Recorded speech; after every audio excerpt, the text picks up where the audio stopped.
And along that lines, by the way, when I do my sessions, I record everything. So right now, this whole thing's being recorded. Not that you see me, but my screen, everything's recording. I'm going to do a lot of demos. I'm going to do a lot of examples. There's only so much notes you can take. So once it's done, apart from the PowerPoint, this whole video you can download as well. $100 a pop. All right. So just to make sure we're not confused, because earlier somebody was talking to me about this. I'm not that guy. All right.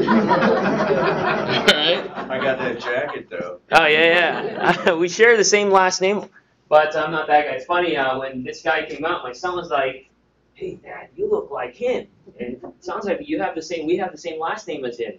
So I kind of played on that. But as Rochelle was mentioning earlier, for me, I love this stuff. I love learning, but for me, learning shouldn't be boring. Learning should be engaging. So I've done a lot of stuff. Like I walked up in conferences as Jay-Z, Vanilla Ice, and my last gig is I did him Psy. So I did enterprise social style. So it was fun. You can look me up on YouTube. I got a bunch of stuff there. Anyway, so to get our conversation going, I kind of gave you a highlight and a preview of what we're going to do today. So these are just some of the main objectives that we're going to cover. Really, the way I look at this, for me, the value of Microsoft Project is not just scheduling, but things around resource management, task tracking, and also being able to report against how the project is doing. So we'll look at a very step-by-step approach, and I'll give you 6 key steps, because sometimes, like I said, project may be overwhelming, especially if you haven't used it much. So through the years, I came up with a process, very practical, on how you can take advantage of it. So we'll look at all these topics here as we move on. Again, quick background. I'm managing partner Innovative E. We're out of DC and Atlanta. And I wrote the book SharePoint for Project Management. And the reason why I did this is when SharePoint first came out, I thought, boy, this would be a great project management tool that's not overly complex. I know a lot of us are PMP here, but again, who's used Project Server? Primavera, right? Bless your heart. Yeah, right? Exactly. Yeah, I mean, for us, we may be okay for professional project managers, but a lot of times I find these complex tools are too much for everybody else. And then, you know what the #1 project management tool is today, by the way, 2013? Excel. Email. Oh. Excel's #2. Really, Dux? Where's that status report? Let me check my email. Where's that proposal? Let me check my email. I mean, come on. We all have the latest iPhone 6 or 5S. Right? We have GPS in our car. We have TiVo at home because we have to record Dancing with the Stars. And we use a 1973 technology email. It could be better. And we'll look at that. We'll talk about that. And that's why I wrote this book, SharePoint for Project Management. It's not Project Server, but it's elevated beyond email. And by coming here, you all get a copy. So as long as you registered, I'll work with Rochelle. You get a code that you can use to get a free ebook copy. You'll download, I think, from Amazon or Does that work for everyone? Yeah. Good. Thank you. There's my contact info. Don't be a stranger. Feel free to connect with me. But I just want to let you know, if you email me, I tend to respond not as fast. If you want a quick response from me, just send me a tweet. I respond within 5 minutes if you send me a tweet.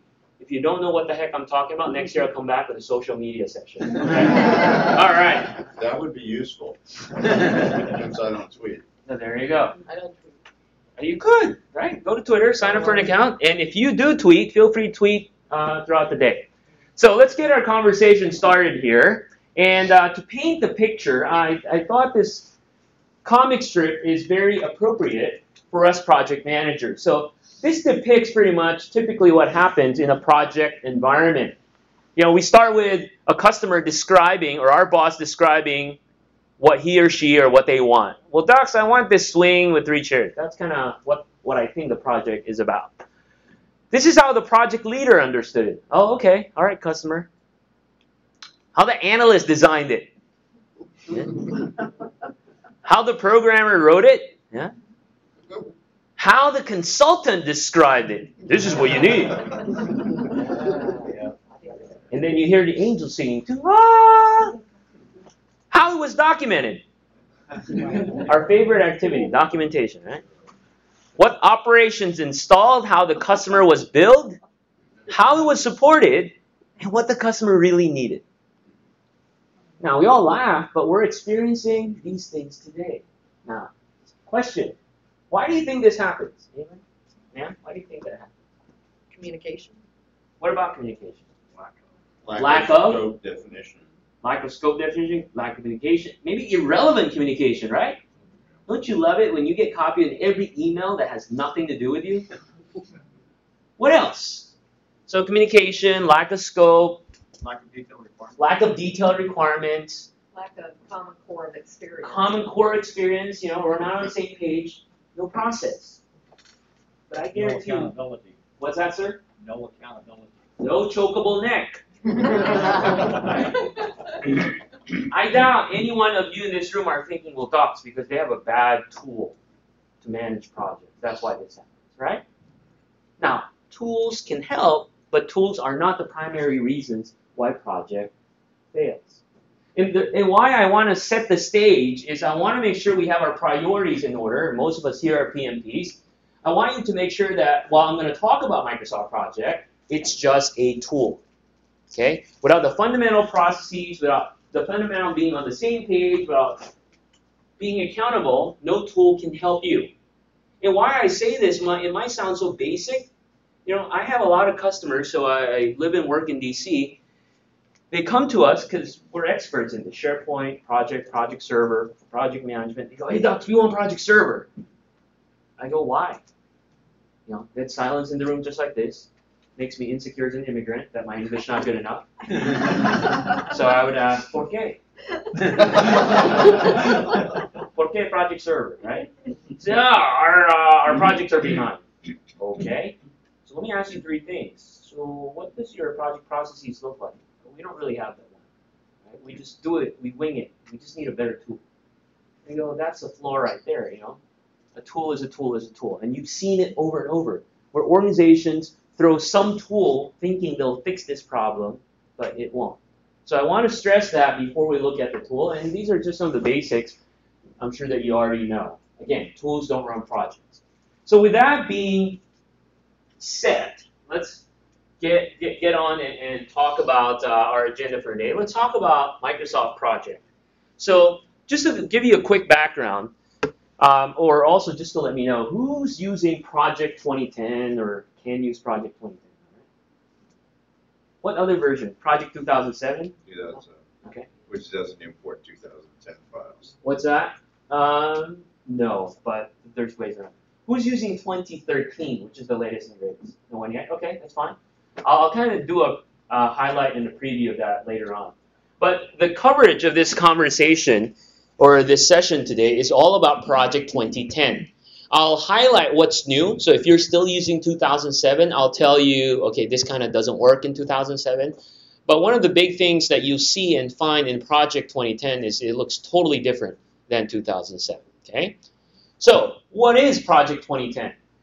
A lot of times people ask me, or not ask me, but a lot of times people have the impression that all we use Microsoft Project for is to build a nice schedule with a Gantt chart, right? In fact, I work and live in DC. Microsoft Project is huge in the government. A lot of times government projects requires a project schedule. And oftentimes when I walk into organizations that's already running a project, that's using project, when I look at these schedules, it was evident to me that it wasn't used appropriately. Because halfway through the project, there's no information about tracking. So I asked, how do you use project here? Oh, when we get started with a project, we build a schedule, nice Gantt chart, color-coded, print it out, everybody has a copy, and that's the end of it. If that's all you use Microsoft Project for, don't even buy it, because you can do that in Excel. This is not a cheap tool. Retail price is $1,000. Right? You see, Microsoft Project really serves 3 purposes. Number 1, Microsoft Project is a project management tool that allows you to build your schedule, so as you plan, and then manage your schedule as you run your project. We'll see that in a second. Okay? So you want to track your baseline, your actuals. You want to figure out and forecast, are we ahead, are we behind? Do I need to crash my project? Okay? And so it's really used for planning, tracking, and controlling. The other usage of Microsoft Project is for resource management. That's one of the big capabilities of the tool, especially if you have a lot of resources, because now you have to figure out who's available, who's going on personal day off, what the capacity is for this resource. I can only use this individual 50% of the time. What's a rate, right? Some of you may have different rates, especially when you work with vendors or if you're doing consulting, right? What about if you play different roles? So for example, me as a project manager, I charge $5. That's just example, okay? Don't get some ideas. Me as a cook, I charge $100. That's really my true passion in life, is cooking. One day if I can open my restaurant, I will. Right? So a single individual, different set of skill sets, different set of rates, how do you do all that? Right? So you can do that with project. And then lastly, project reporting. It has a lot of great built-in reports. You can slice and dice the health, the status of your project, and more importantly, if you want to report to your management or your customer, put together some nice charts. There's a lot of ready-made ones, so you can create other ones as well. The other important part is it assumes that you have some familiarity or fundamental project management knowledge. And I think that's the flaw in a lot of organizations. Because a lot of folks think this helps us build a nice Gantt chart, so I'm going to hand it to Joe, the executive assistant, and just have him build a schedule and manage it. And then he'll get frustrated because he doesn't have a formal PM background. This is not a tool for what I would call reluctant project managers, or their day job is not project management. Y'all with me? Okay. Mm-hmm.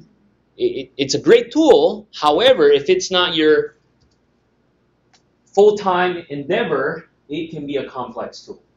So, how can we maximize this? I mean, there's a lot of different ways to do this. I'm not saying this is the way, but this is steps that I've used throughout the years that allowed me to take advantage of this tool greatly. Really, there's 4 parts in utilizing Microsoft Project. First, as you get started in the project, is you can use it for planning, and we'll go through the 6 steps that you can do in Microsoft Project as you plan.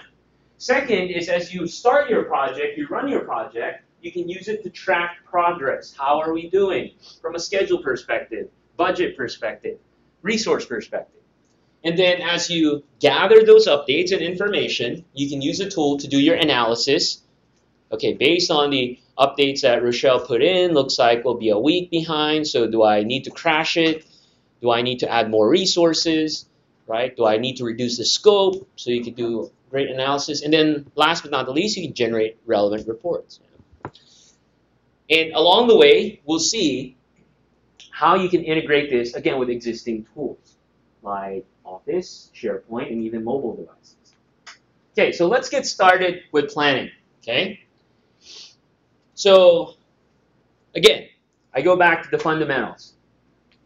One of the big things I find, or wrong steps, I should say, that a lot of people engage in, especially if they don't have a formal project management background. A lot of folks, when they hear, okay, Carrie, I want you to start working on this project. Sometimes folks would just, especially if they're so into technology, they'll just sit in front of Microsoft Project right away and start cranking out a schedule. Now, that's okay if it's something you've done 10,000 times, right? No big deal. But if it's a brand new project, brand new initiative, before even touching the tool, you got to go back to the fundamentals. Remember your pinball guide, anybody? You forget it after the test. Like you cram before the test, right? 44 processes. Is it 44 processes still? Used to be. It's more now, right? 50. Anyway, see, nobody remembers. It's okay. I won't tell them. 42. 42. Oh, 42. 9 knowledge areas still, right? So when you initiate your project, what are some of the key things? Yeah, docs, we got to have a charter, blah, blah, blah. But as we get going, when we get started with planning, one of the first steps that you have to do is to, what? Build your WBS, work breakdown structure. And there are other tools to use to do that. While you can kind of sort of do it in Microsoft Project, it's not the best tool. For me, I mean, if you want to go old school, I love Post-it notes. It's a great tool to do WBS. Now, the problem with Post-it notes, I still have to retype it in, is there a more electronic way or graphical way to do this? Yes, there's actually a tool I use called WBS Chart Pro. Anybody seen that tool? Phenomenal tool, inexpensive tool. And why I like that tool is once you build your WBS, you can push it out to project. There's an export function. It's called WBS Chart Pro. I don't know what, it's a small company that made it, but it's a great tool. Okay, WBS Chart Pro. So in fact, this is, I built this in WBS Chart Pro. The idea is it's very similar to mind mapping techniques where, let's say, our project's to build a house and then you can kind of expand on the work breakdown structure. And again, just a quick review here. When we talk about work breakdown structure, we don't really care about schedule and dependencies. It's just a brain dump of what deliverables you have to produce. So after you do this, in WBS Chart Pro, for example, you can export it to Microsoft Project and then start building your schedule. Now, let's go ahead and fire up Microsoft Project here. So, yes, I use a Mac. Get over it. Why I love Microsoft products, I also love my Mac. Okay, and I run two software OSs here. So let's say you got your WBS. You're about ready to build your schedule. So you're going to use Microsoft Project. So let me fire up Microsoft Project and kind of give you a quick tour before we even begin. Okay, so this is Microsoft Project 2010. Again, if you're using 2007 or you're just new to 2010, as you can see, the interface is kind of different now. And up top, the menuing system is called the ribbon interface. It's more consistent with the other Office family of products, Word, Excel, PowerPoint, whatnot. Now, one of the things I realized is when I started using Project, when I opened this, I had assumptions about, well, it's kind of like Excel, or it's kind of like PowerPoint, but it's not. So to me, to help you out, there are really three, let's start with a menu here. There are really three, actually I take it back. Yeah, that's right, there's three main menus you want to take advantage of. Now I'll talk about all these different menus, but in the menu up top, the task menu or the task tab is something that you use a lot. The resource tab is something you use a lot, and also the project tab is something you use a lot. Okay, so just keep those in mind, task, resource, project. Now, coming down off of your ribbon interface, the next section, this is known as a timeline view. And this is new in 2010. You don't have this in 2007. And this is actually pretty cool. What's a timeline view for, docs? The timeline view is you can indicate specific, at least for me, how I use it, you can indicate specific tasks or even milestones to show up in a visual format. So it's like your Gantt chart here. It's like a summarized version of that. You can color code and all that. It's great for reporting. And then you can also just copy and paste it to other stuff like Word or PowerPoint, other tools that you might want to use. So this is the timeline view. You can certainly hide it, which I'll let you see in a second.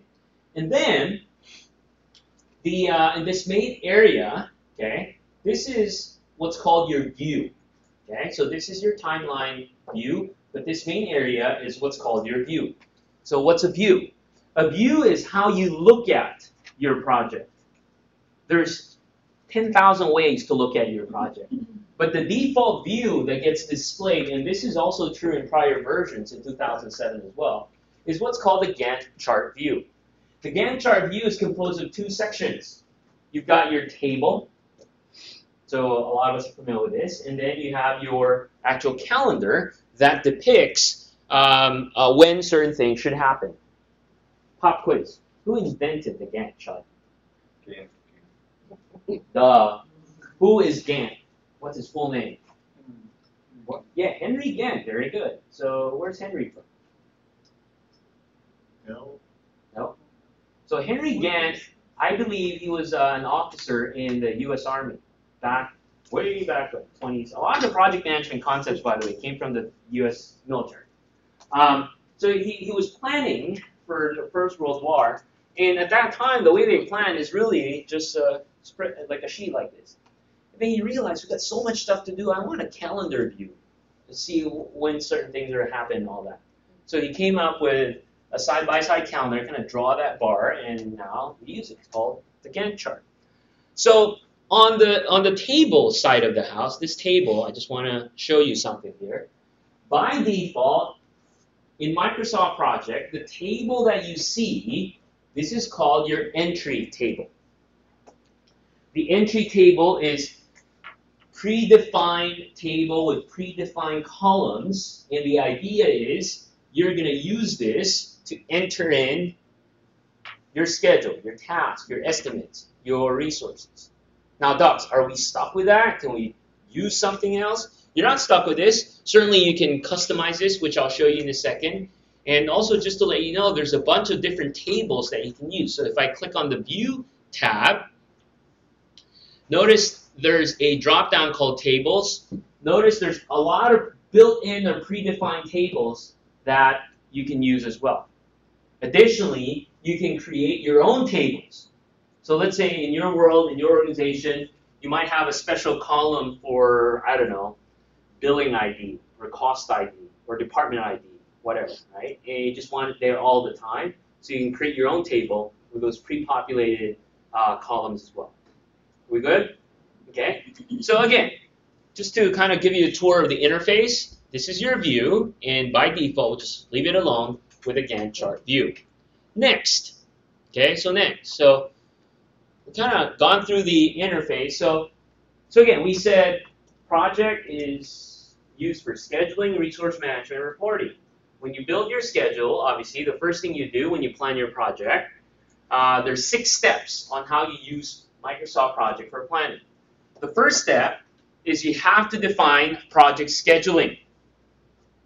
You need to specify how to schedule your project. So, Dux, what do you mean by that? So, for example, so if you think about our world, when we get a project assignment, what's a typical scenario? What would your boss tell you? Hey, Dux, I need you to work on this project. Would the boss tell you, I need you to start by August 1 and tell me when you'll get this done? Or, I need this done by December 1? The second one, almost always, right? So just like that same scenario, you have to tell Microsoft Project how to schedule your project. That's like the very first thing you have to do. Everybody with me? Okay, and a lot of us fail to do that. Because if we fail to do that, here's the problem. If you don't tell Microsoft Project how to schedule your project, its assumption is that it's going to start on a project start date. It's counter to what we do. And how do you do that? You could go to in Microsoft Project and click on Project, Project Information, and this is the Project Information dialog box. Notice that if you don't configure any of this, it assumes I'm going to start today, and I'm going to schedule everything based on the start date. And that's why some of us who haven't really used this much, we struggle with this, right? Oh, I changed this date and changed the wrong thing. You fight with it, right? And the automatic schedule is just a pain. Project sucks. Project doesn't suck, you suck. It's a freaking tool, right? Yeah? You're a tool, Doc. No. No. I can't believe you said that. Okay. So the first thing you got to do when you plan for your project and use project, you tell it how you want it to schedule because it has different algorithms. So I'll show you 2 examples, but let me just click this drop down. You can't pick both. You just have to pick one. Okay. Well, Docs, what if the scenario is my boss tells me I got to start today and then end on December 1? If that's the case, just put the finish date. Okay. Now, so I'm going to show you 2 examples. The first example I'm going to show is I'm going to start with the default one. We'll start with a project start date. And let's say I'm going to start a project on September 2nd. And we'll look at all this other stuff in a second here. And when I click OK, so the assumption now here is Microsoft Project will help me build a schedule based on the start date of September 2nd. Okay? So that's the first step. Define project schedule. The second step now is you enter your task. And Where do you get these tasks? Remember the first thing we said earlier, have your work breakdown structure. Everybody with me? So if you have something from WBS Chart Pro, you can push it in, or if you already have something in Excel, you can paste it. So enter the task in your Gantt chart view in the entry table. So if I come up here, so I'm just gonna do something basic here. So as a good practice, whenever you use Microsoft Project, always begin and end with a start task and an end task, or start task, finish task. These two tasks are milestones, which I'll explain more in a second. And there's a reason why you have to do this. This will make the scheduling much more accurate just by having a start and finish. It's kind of like your dummy task, but it's going to help the schedule. So always start with that, okay? Now, so let's say the project, let me go ahead and save this. So,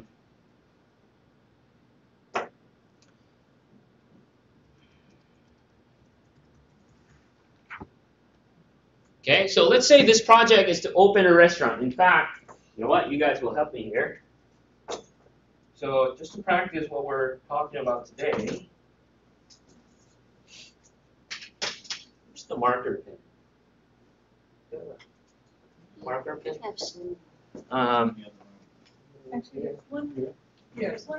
Oh, there you go. All right. So I want to make this as practical as possible. So you're going to help me. Let's build a WBS. The day comes that I'm ready to retire and open my restaurant. All right. So that's our project. Open a restaurant. Okay. So the project is to open a restaurant. So give me some high-level deliverables that I need to have to open this restaurant. Tell me. Property. Property. Yep. Facility. So acquire facility or property. Very good. What else? Equipment. Equipment. Procure equipment. Okay. Staff. Staffing. Menu. Okay. Menu. So let's do like a business plan, right? You got the menu, the demographic, what kind of food. So I'll put business plan. Financing. Yeah, financing. I need my money. What else? Permits. Permits. Licensing. All right. Very good. Inspections. Inspections. Where they go with the permits? Yeah, let's lump it with the permits, and we'll break it down in a second. What else? Build out, right?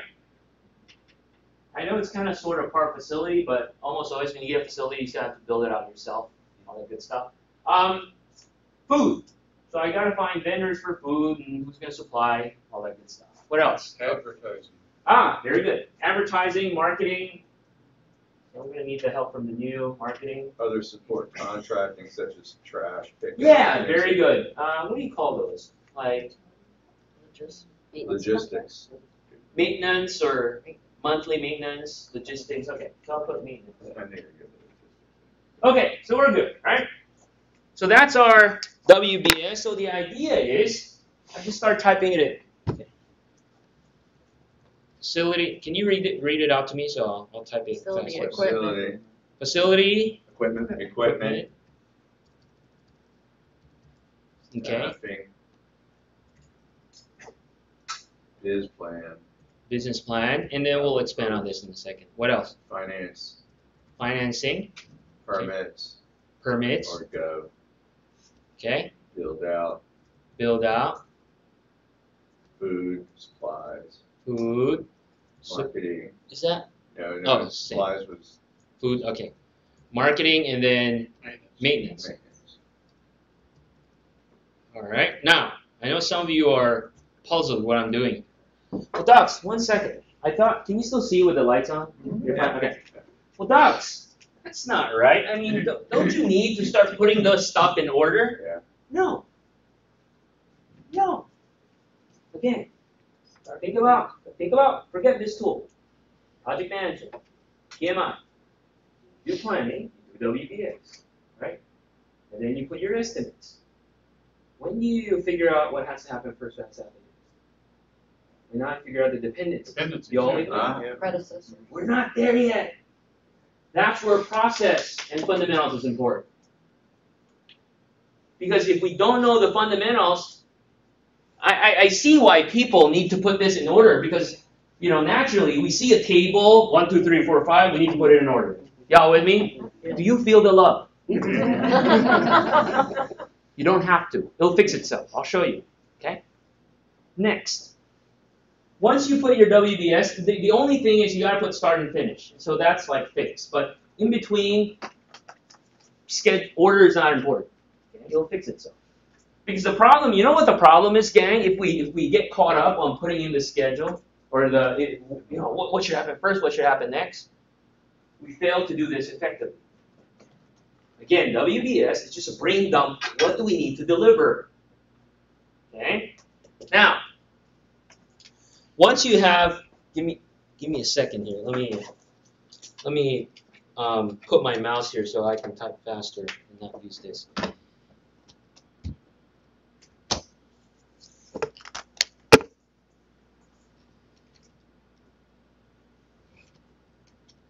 Okay, next.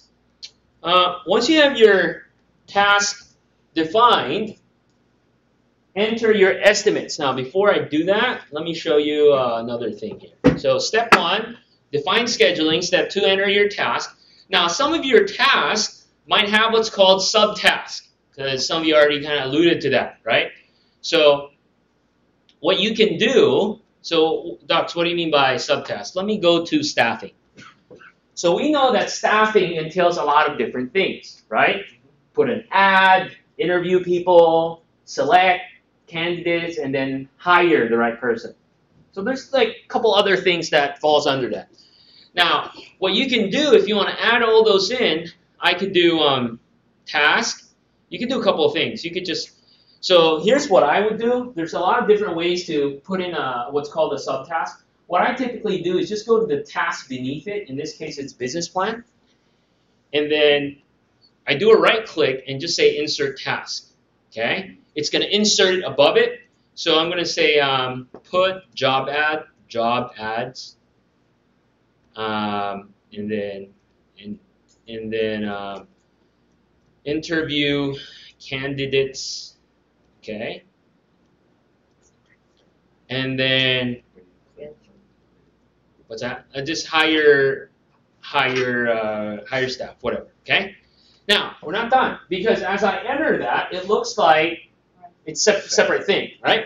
So what you could do now is go back and highlight where it started. Put job ads, interview, can hire staff, and then up on the ribbon interface under the task tab, there's this indent icon. When you click on that, so it's going to indent it. Now it's a part of staffing.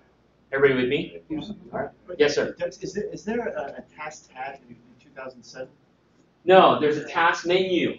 So in 07, it's actually file. Do you have 07? Yeah. Yeah, so it's a task menu. So you should say task up in the menu. Okay. See it? Yeah. Okay. You gotta- Yeah, that's a good point because everything I'm showing you, by the way, is still applicable to 2007. The steps, it's just the menus are elsewhere. Yeah. And I believe you could buy 2010 almost for nothing now because 2013 is out. They usually have deals, so you can check it out. And the other thing, too, is if you have family or yourself, you still go to school. If you go to the bookstore, Microsoft Project is like $70 or $80. You can get that. So that's how you put your subtasks. Next. So step 1, enter scheduling, project scheduling. Step 2, enter tasks. Step 3, you define your estimates. Okay? You put in your estimates. Now, one of the things that a lot of people stumble is when they put in their estimates, a lot of people assume that the only place they can put in their estimates is the duration column. It's actually not true. Okay? I mean, you can use that, but there's a problem if your assumption is just by using the duration column. Because when we talk about estimates, and as you know, especially if you've taken the PMP exam, there's 3 different kind of estimates you can use for your projects. There's what's called fixed duration, fixed work, and fixed resource. So let me distinguish these 3 just to give you a refresher, and then we'll go back to Microsoft Project. When we talk about fixed duration, we are bounded by a specific set of time, no matter how much resources you put in. For example, how long is today's session or training? All in all? 8 hours. 8 hours. 1 day, right? So the training today is 1 day or 8 hours. How many people are in this room? Rochelle, you know how many people are in this room? 25. 25. So one day we have 25 people, and assuming we're here all day, so 8 hours each person, you do the math, 25 times 8, that's 200 hours, is that correct? Are we smarter than a 5th grader? Okay. 200 hours for a day. So 25 people, one day, 200 hours is going to be exerted. What if we had 50 people here? Would training be shorter? No. No, it's fixed. So that's what we call fixed duration.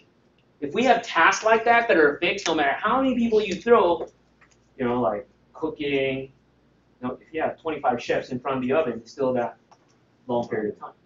The next type of task is what we call fixed work. Fixed work are tasks or activities that's been done forever, that there's actually a standard or a science for it already. Okay? So, for example, who's a great painter here? Like painting, room painting, wall? I can't paint. So. Nobody? And we're all PMPs here?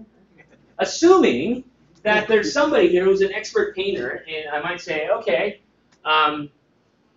Dux, how long would it take you to paint this room? If I did it myself full time and based on industry standard, it'll take me 3 days to paint this room. 3 days, which is 24 hours. Y'all with me? So, 24 hours. That's the amount of effort, amount of work that we can put into painting this room. But then the customer might say, well, that's okay, Dux, but 3 days is too long. I have a training coming up. Right? Can you do it in a day? I can get 2 other guys to help me. So now there's 3 people, still 24 hours amount of effort, but now duration drops to a day. So this is the idea of throwing more people, and you see this in a lot of manual type of work, like building bridges, construction, painting. The more people you throw, the faster it would take. But the effort's still the same. Now, keep in mind, there's a certain critical point you reach that even if you throw in more people, you're not going to get the benefits anymore. If I throw in 1,000 people in this room, you won't get done in a second, right? So there's that limit. But that kind of work or task is what's called fixed work. Is that clear? Now, let me ask you this. Who works in technology? A lot of us do, right? It's funny when customers tell me when projects aren't going too well, just throw in more programmers and get done sooner. Right. Anybody read the book, The Elephant? What's that myth? What's that title? I can't remember. It's tip of my tongue. But essentially it talks about this. It's estimation in software where really if you throw more people, Mythical Man Month. Mythical Man Month. I'm thinking elephant. But Mythical Man Month. Great read, short read, but it talks about software estimates. So the third type of estimate is what we call skill set or resource-based estimate. What that is, it's tied to a very, very specific expertise and experience. So for example, developing a website. Who's developed a website before? Sir? Okay. So if I had you rebuild a PMI Space Coast website, totally new, we need HTML5, jQuery, all that stuff. How long would it take you? I have no idea. You gotta impress everyone here. You're the president, come on. So just come up with something. 6 months. 6 months, right? Full time? Yes. Okay. So 6 months full time. You can rebuild this PMI Space Coast website. Ask me. 2 weeks. Right? Why the disparity? Well, I do this day in, day out. I have templates already. Everybody with me, just slap the logo. I'm not going to hand code it. Whereas he might start from scratch. He's more of a purist. He needs notepad. I'm all about tools. But the point being is, something like this is skill set dependent, and why it's important is a lot of times we fall into this trap, right? As we go online, let me check how long this took. Let me look up what Dux would do, right? And then you put that in your estimate, but guess what? Are you going to use Dux for the project? It's going to mess up your schedule. Y'all with me? So, the reason why I'm explaining this is I want to go back to Microsoft Project. A lot of us assume that we put our estimates in duration. And guess what? If you do that, project assumes you know what you're doing. You're telling project these are fixed duration tasks. That's why sometimes, you put your estimates, which is fine, and then you go back, you add more people, the thing doesn't change. You get so mad, right? How come it's not changing? I'm adding 10 people and it's still one day. Because it's like training. That's like a 5-second delay right there. I used to be blonde, but I shaved my head now. Okay. You got that? And that's one of the big mistakes people do, and me included, right? I learned the hard way. I struggle with this. So what do you do, ducks? So for me, what I would recommend, and I do this in my own copy of Microsoft Project, I actually display, so you can right-click and insert a column. And there's like a couple hundred columns here, but there's a column called work. Okay, there's a column called work. There you go. So now I have duration and work. Again, going back to my example, work means effort. Yes, ma'am. How do you get that work guy in there? So you right-click, so you go up. Tables or? Right-click. No, just right-click duration. Okay, duration. Yay, and then say insert column. Insert column. And then there's a bunch of stuff. Just type W, and you'll see work, and then just hit enter. Okay. Plain work. Okay. Yep. Plain work. Gotcha. All right. So now the assumption here is, as you put your estimates, it can be fixed duration, it can be fixed work. Now, what about resource ducks? Really, the fixed resource can be both, right? Because again, when you think about people, you ask your, I work a lot with programmers and developers. How long would it take you, Michael? Oh, give me 5 days. I'll get it done in 5 days. So that's fixed duration. Now, how he spends that 5 days, I don't really care as long as he gets it done in 5 days. Now, if he's billable, I might ask how much time. Give me hours, because we're going to build a customer, so he can put it into work. Y'all follow me? Okay. So it's duration and work. All right, so now let's put in our estimates.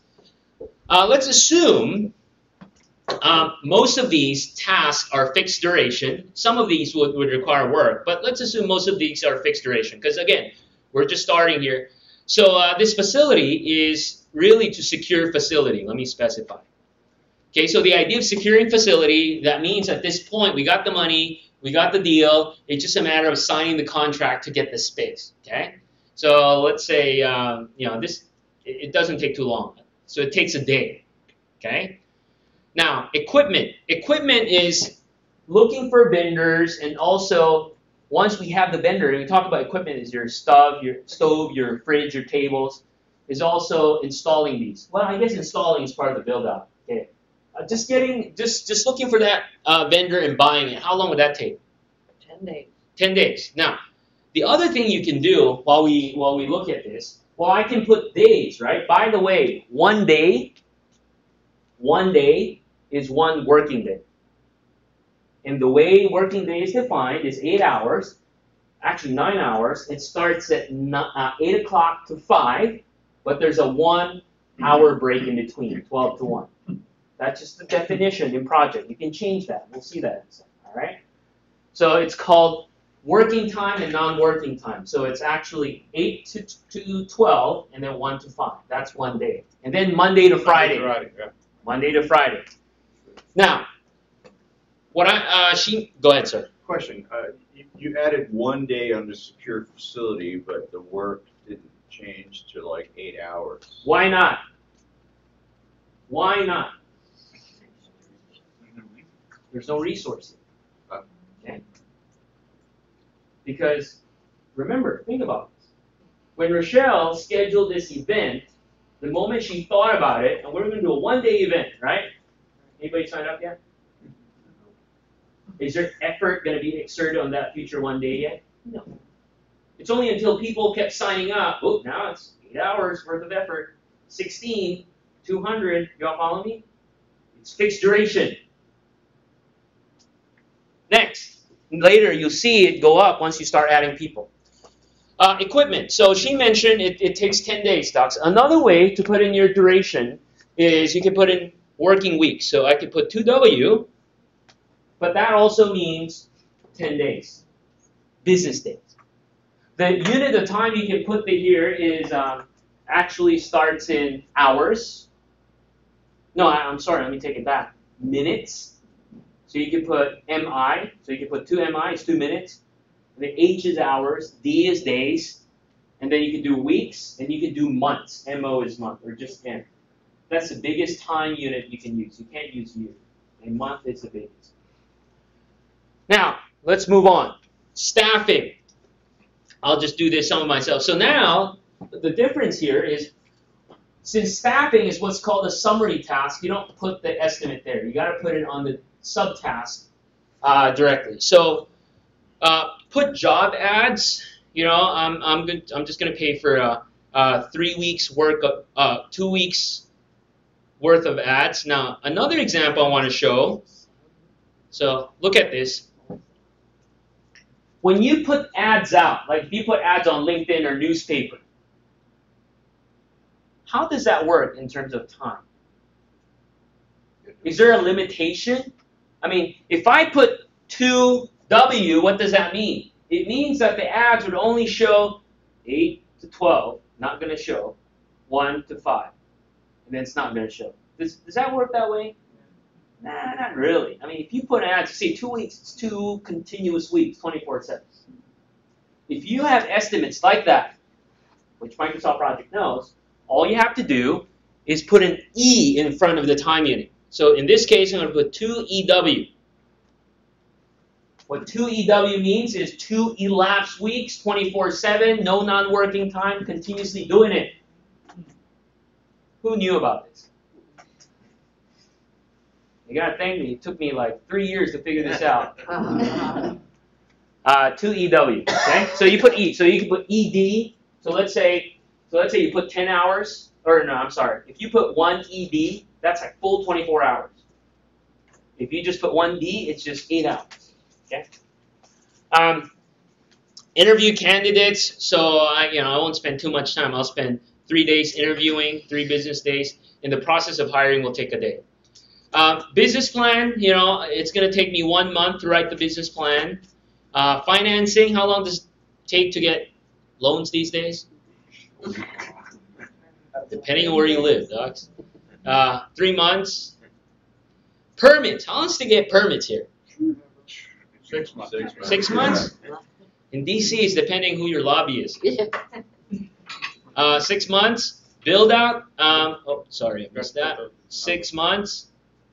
Build out. It's going to take, I'm going to hire Ty Pennington. It's 1 elapsed week. Procure my food vendor and have the first batch delivered. What's that? 3 days. Sure. That doesn't take too long. Marketing. I'm going to spend 4 months marketing my restaurant until it opens. Maintenance. Secure that first maintenance contract. No, in fact, maintenance is a recurring thing, right? Why isn't marketing continuous? What's that? Or because you use resources to do the marketing. Yes, absolutely.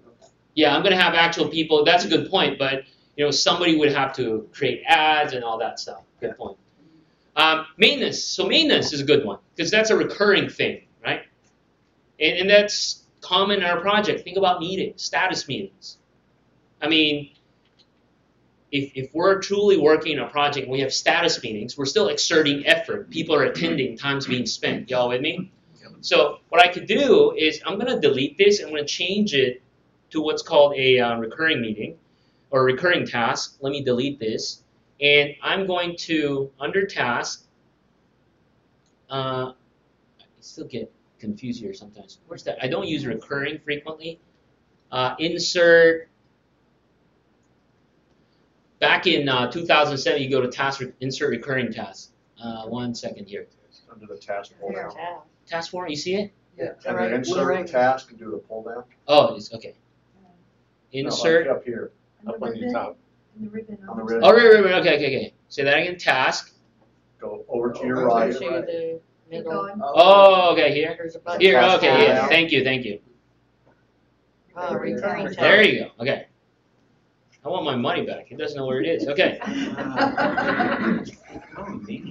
All right. Maintenance. So you can even define when this thing starts, right? Because I'm just going to start my restaurant, and the maintenance. I don't even know what the schedule looks like. You can change this, by the way, later. So you know what? Until my restaurant opens, I'm assuming for now you can change this that I'll start this maintenance stuff December 16. It's going to be monthly. Yeah, that's fine. And by, for now, we'll start with a year. So maintenance contract, and this may change. December 15th, whatever. Click OK. All right, y'all see that? Okay. Oh, one thing I didn't do?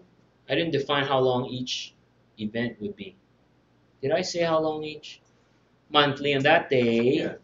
Oh, duration. Okay. Yeah, 1 day is fine. Okay. Cancel. Okay.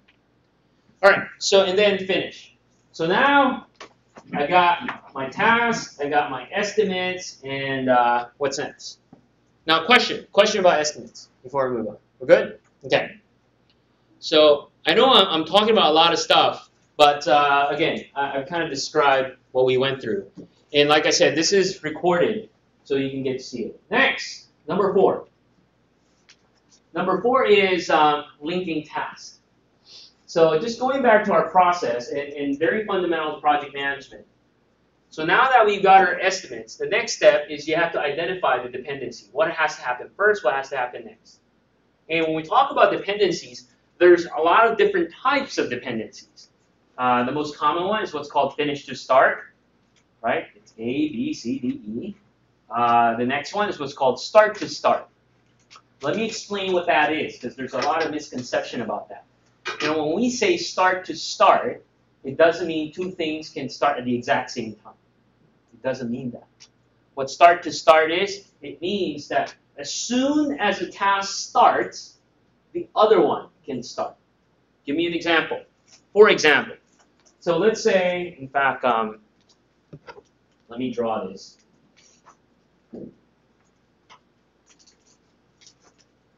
So when we talk about start to start, A, B, it's, for example, so let's say task A is, I can say interview customer.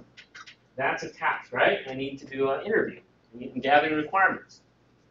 Task B is I can say take interview notes. Everybody with me? So as soon as I start the interview with Ben, as he's talking, I'm taking notes.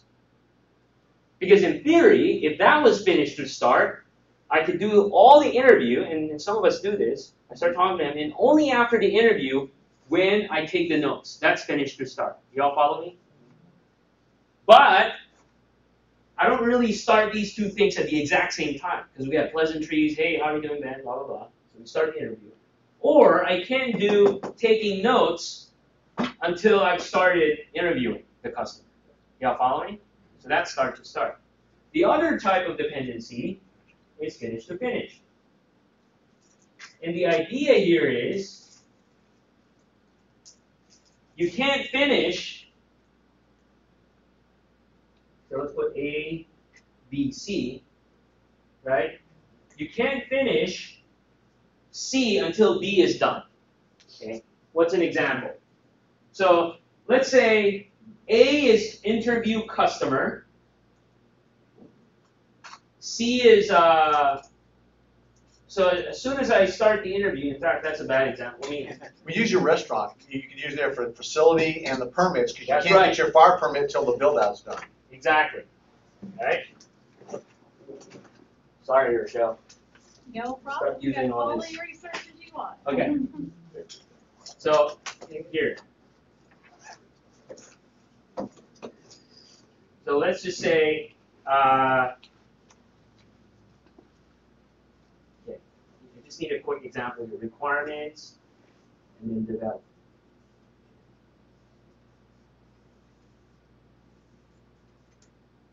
Okay, so this one, this is documentation. Okay, so let's say you're in some project, you develop the requirements, you start documenting, start to start. Y'all with me? This one back here is finish to finish. It's only after you develop it, that's when documentation can end. Is that clear? Where's testing, Ducks? We don't do testing. Just develop and deploy.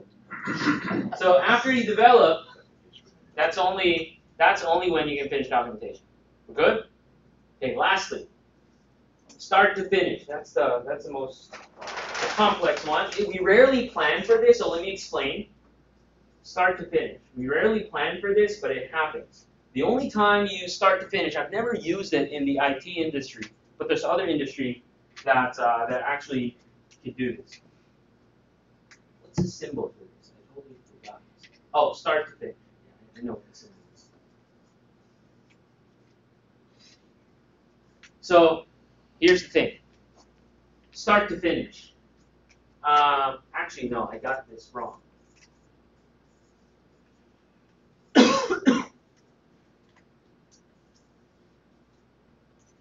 A can only finish when B starts.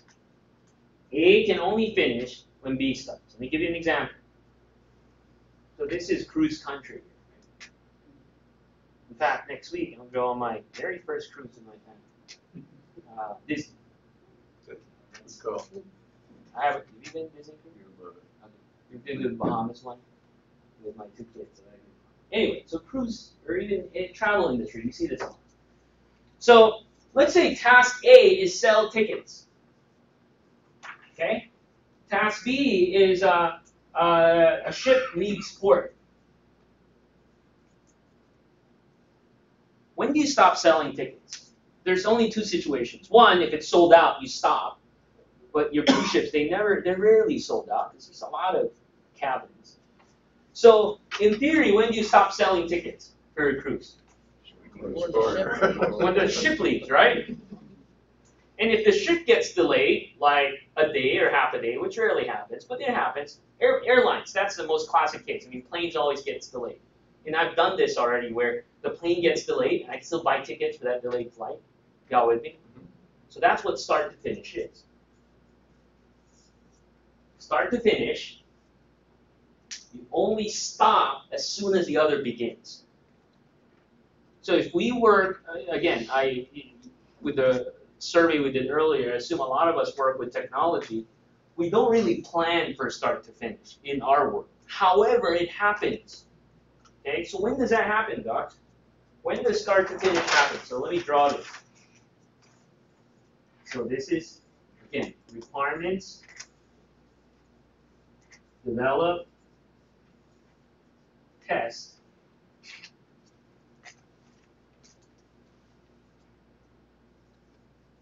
I should put it here. I just put it here at the bottom. Deploy. Okay. So in a perfect world, the way we plan this, it's all finish to start. We do requirements and develop. Finish to start. Develop and then test. And then finish to start. After test, we deploy or roll out. But what happens in reality? If we get delayed, what determines the end of testing? Reality. In reality, what determines the end of testing? Or sometimes we even skip it. Run out of time. We run out of time, but what's fixed? Deployment, right? Yeah. So what happens, and this is a classic start to finish, where, well, crap, all these are delayed, blah, blah, blah, but we still have to deliver on this date. Okay, let's just, maybe we're halfway. Deploy. Are you with me? We don't plan for that, but that's what happens. That's a start to finish. The start of deployment ends testing. Is that clear? Does that help? Now, I explain all this because, again, to use the tool appropriately, you have to have clarity on what these things are. Because the tool will behave that way, and if we don't understand what these things are, then again, we get frustrated sometimes.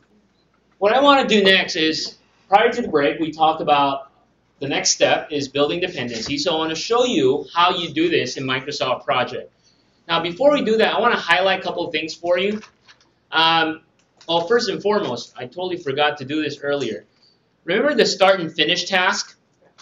Notice I forgot to put estimates. Typically, your start and finish task will be 0-day duration. And what that does, it makes it as a milestone. So anytime Microsoft Project sees a 0-day estimate or 0 work, it knows it's a milestone. And And milestones are useful for your timeline view up top. I'll show you in a second how to do that. Other things that you can use milestones for, especially for reporting, you could do things like, staff hired. Everybody with me? Staff hired, financing completed. So those could be milestones, and you can, instead of showing all this stuff in your timeline, you can just highlight those milestones. To display your milestones or specific task in the timeline view, all you have to do is, by the way, your start and finish tasks will always show up in your timeline, but you could right-click in any of your tasks. So let's say staffing. That staffing is important to me. I could right-click on the task and just say show add to timeline. So you see your staffing task in the timeline, and then let's say permits. I want to add that too. I can right-click. 1 second. Let's see. Add to timeline.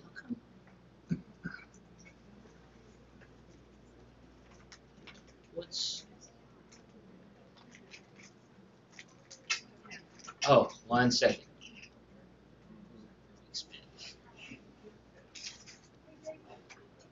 Yeah, I know why. The reason why it's not showing up yet is I haven't finished my dependency, so later we'll see it in a second. Now, talking about dependencies, let me just close the door here.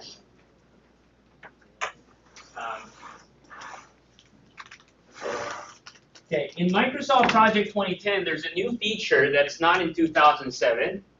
So in the prior version of Microsoft Project, you may have noticed anytime you put dependencies, suddenly it'll start scheduling. It'll give you dates right away. Everybody with me? And that's kind of annoying in some cases. So what they did in 2010, they did make that as a default. In 2010, they have a new feature called manually scheduled. Notice that under your task tab, manually scheduled is highlighted. What that means is if I start putting dependencies, it's not going to automatically figure out the dates for you. Now, in some cases, that might be fine for me, especially when I'm in planning mode. I want Microsoft Project to figure out the dates for me, especially for the task. So to flip the switch, to make all this automatic, all I have to do is highlight it and say auto schedule. Okay? As soon as I do that, I can start defining my dependencies. Now, there's a couple ways to do your dependencies. You can certainly do it in the Gantt chart view where you can highlight tasks. As soon as I start, I can, it's not secure facility. As soon as I start, I can hit the control key. I can do my biz planning. Maybe that was the next task. Everybody with me? So that's doable, but what I like to do is I want to switch my view, so I can click on the View tab and go to my, actually, let me go back. It's actually in the Task tab. On this first section here called View, I can switch my view to what's called the network. Where's network diagram? Right below Network diagram. Yeah. So the network diagram view is a visual way of establishing dependencies, and we can even update that later. So here's what we're going to do, gang. Just to kind of make this quicker, we'll do it here first. The only challenge with network diagram is unless I zoom it out, you can't see all the different tabs. That's why if you have like a big screen or a big board like this, we can establish a dependency. So I need your help here. What I'm going to do is I'm just going to label it A, B, C, D, E, F, G, H, I, J. Okay, let's do this manually. I'm going to do it up on this big screen or big board. Okay, so what we're going to do is we're going to establish dependencies. You're going to tell me what has to happen first, what has to happen next. And as a rule of thumb, don't get too caught up on ducks. Is this start to start, finish to finish? You always start with finish to start. Because most of your task dependency will be finish to start anyway. So you can fix it later. Okay? So we start with a start task. Okay? Once we start, what's the next task in this opening a restaurant? Biz plan. Very good. Come up with a biz. What letter is it? B. Okay? Okay, after we have business plan, what do we do next? Finance. Ask for money. So E. Once we have money, what do we do next? Facility, A, okay. Now, once we have a facility, what do we do next? Equipment. Permits first, right? Yeah. Permits for everything, okay? So F. Probably should have got the permits first. All right. Now, once we have our firm permits, a bunch of stuff can start happening, right? Okay. What's one of the things that can happen? Build out. Build out, which is G. G. Can I start doing the staffing as well? Sure. So in parallel, Marketing. 1 second. C. What's C is staffing? staffing. C. Okay, I could even do do all the marketing stuff, right? I. Okay. So after, hold on. Can I do build out? Build out. What about my equipment? I'm trying to think of equipment first, right? Because that part of build out, putting the fridge and table. Until after you do the build out. Which Depends one? on what you mean by It can be, build out. it can be All right. the A same. part of one has to start. then the Tell you other what, has I'm to the instructor. Okay. So we're gonna get the equipment first. All right? And then we will do the build out. G. G. Okay? Okay, what else? Once we do the build out, we got the equipment, I can order my food. H. In fact, I'm gonna wait until I have staff and the build out is done for the food. Because I want other people to handle the fish and all that stuff. Right? Maintenance. So when does maintenance start happening? After my build out, right? So And forever thereafter. yeah, forever thereafter. So G, right? It's my build Yeah, out? G Yeah, goes okay. to J. And then J. Okay, and then all this goes to finish. Everybody see that? So that's the idea, right? So the beauty of this tool, before this tool, this is what everybody did. And you put your estimates there, then you got to figure out your network path, your critical path, Right. backward pass, forward pass, that kind of stuff. It's just too much work. You let the tool do it. And imagine, and she was showing me earlier, we use Excel for our project plan. Unfortunately, Excel doesn't do all that unless you write the macros to figure out the map. Project already does this, okay? So let me do this. So let me go back to, in fact, let me keep the lights on because I might not be able to see clearly. Okay, so, all right, help me out here. So we start, this doesn't work. Okay. Let me kind of zoom out. So, okay, start and we do, in fact, let me hide the timeline view for now. Even if you zoom it out, it's kind of small. If you put your mouse over it, it kind of brings up all the tasks. So so what you do, I love the network diagram, but it's a little tricky. If you want to start putting in the dependencies, put your mouse in the middle, and notice too, start is a different shape. It's called, what's this called? Hexagon? Hexagon, right? 6 sides? Yep. Okay, so start to biz plan. Make sure you drag and drop it to the middle of the other task. Because if you accidentally drop it just anywhere, it'll create a new task. So just be careful. After we have business planning, we get some money. Where's the? Is that finance? Permit. Actually, financing is E.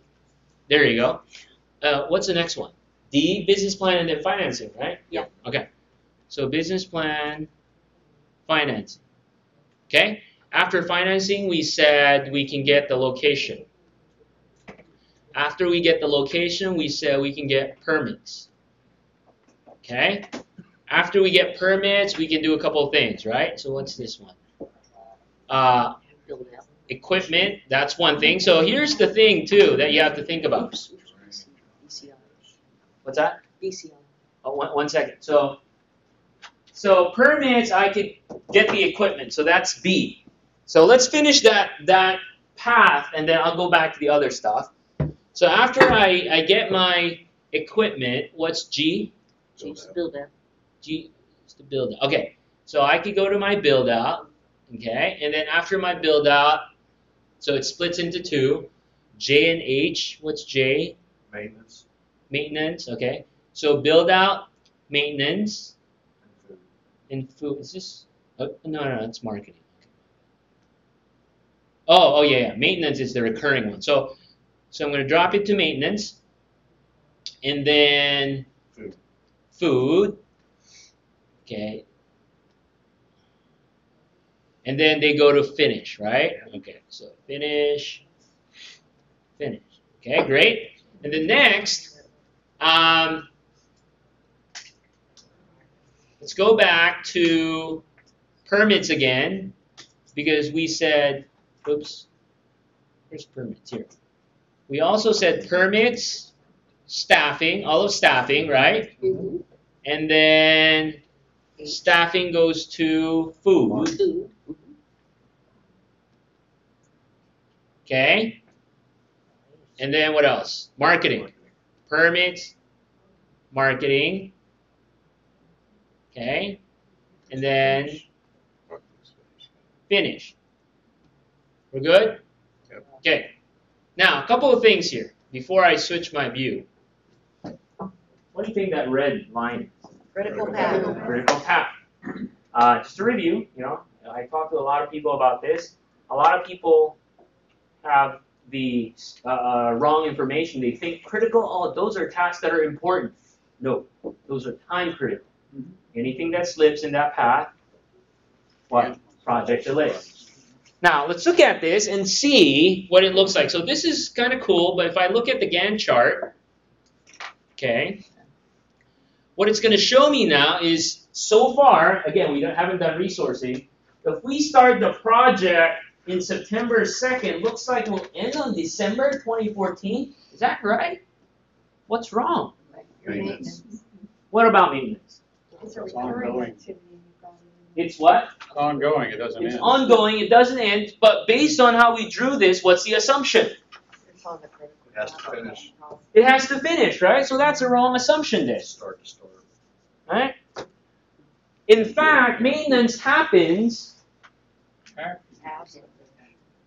after or beyond. Really, so the maintenance is not really part of the project. Okay? Well, let me change it up. So I'm going to take maintenance away, but I'm going to keep a recurring task. I'm going to call it status meetings. And check this out. Yes. This is a good exercise. While the tool is great, realize if I just keep cranking on the tool, I won't even think about that. That's why you need a more powerful tool than project. It's called paper and pen. Because you go through this whole engagement and conversation, and the other important point is, in the spirit of collaboration, you can't do this in a vacuum. I mean, unless you did it 10,000 times, right? You keep opening a restaurant, then that's fine, if it's templatized already. But this activity of engagement, collaboration is very important. So now, okay, status meetings. This kind of makes sense now, but what's wrong with this? Long dependency. Why? Because you have a start finish. A finish and start. So first and foremost, maybe wrong dependency, but the assumption here is we're going to do status meetings only after G. Really, in a project scenario, when do you start doing status meetings? As soon as you start, right? If it's weekly, whatever. So I'm going to change this now. Status meetings actually happen when? It's in parallel to everything. Yes? So what we're going to do is I'm just going to highlight status meetings and hit the unlink button. Okay? Hit the unlink. And let me double check and make sure my parameters are correct here. Okay. So let me go back, and this is actually what I do in my project. So let me go back to my network diagram, and I just want to double check something here. Okay, it's good. So notice what we have here. Don't worry about critical path yet. So what we have here is the actual project, and then status meetings to its own. And notice that status meetings is red, because the way we defined the dates earlier, we said this is a one-year thing. That's why it thinks it's a critical path. So what you do with status meetings, and then again, I would recommend you put status meetings in because that's still spending people's time. What you do is after you lay everything out, you look at what the start, or at least right now, what the start and finish date looks like. So right now, the start, if I go back to my Gantt chart, looks like based on these dependencies, the project will start on September 2nd and end on 2014. Now the other part that might be throwing you off, well, ducks, I mean the network diagram looks fine, but this is still out of whack. Remember? Because you said don't put stuff in order. Okay? So what you would want to do to make it correct, so you can highlight the whole thing, and you go to project, task, no, it's view, you're right, and sort, there you go, thank you. And you can say sort by start date, but if you do that, it's not permanent, meaning once you save it and bring it back, it's still this view. So what I would do is I go sort by permanently renumber task and sort by start date.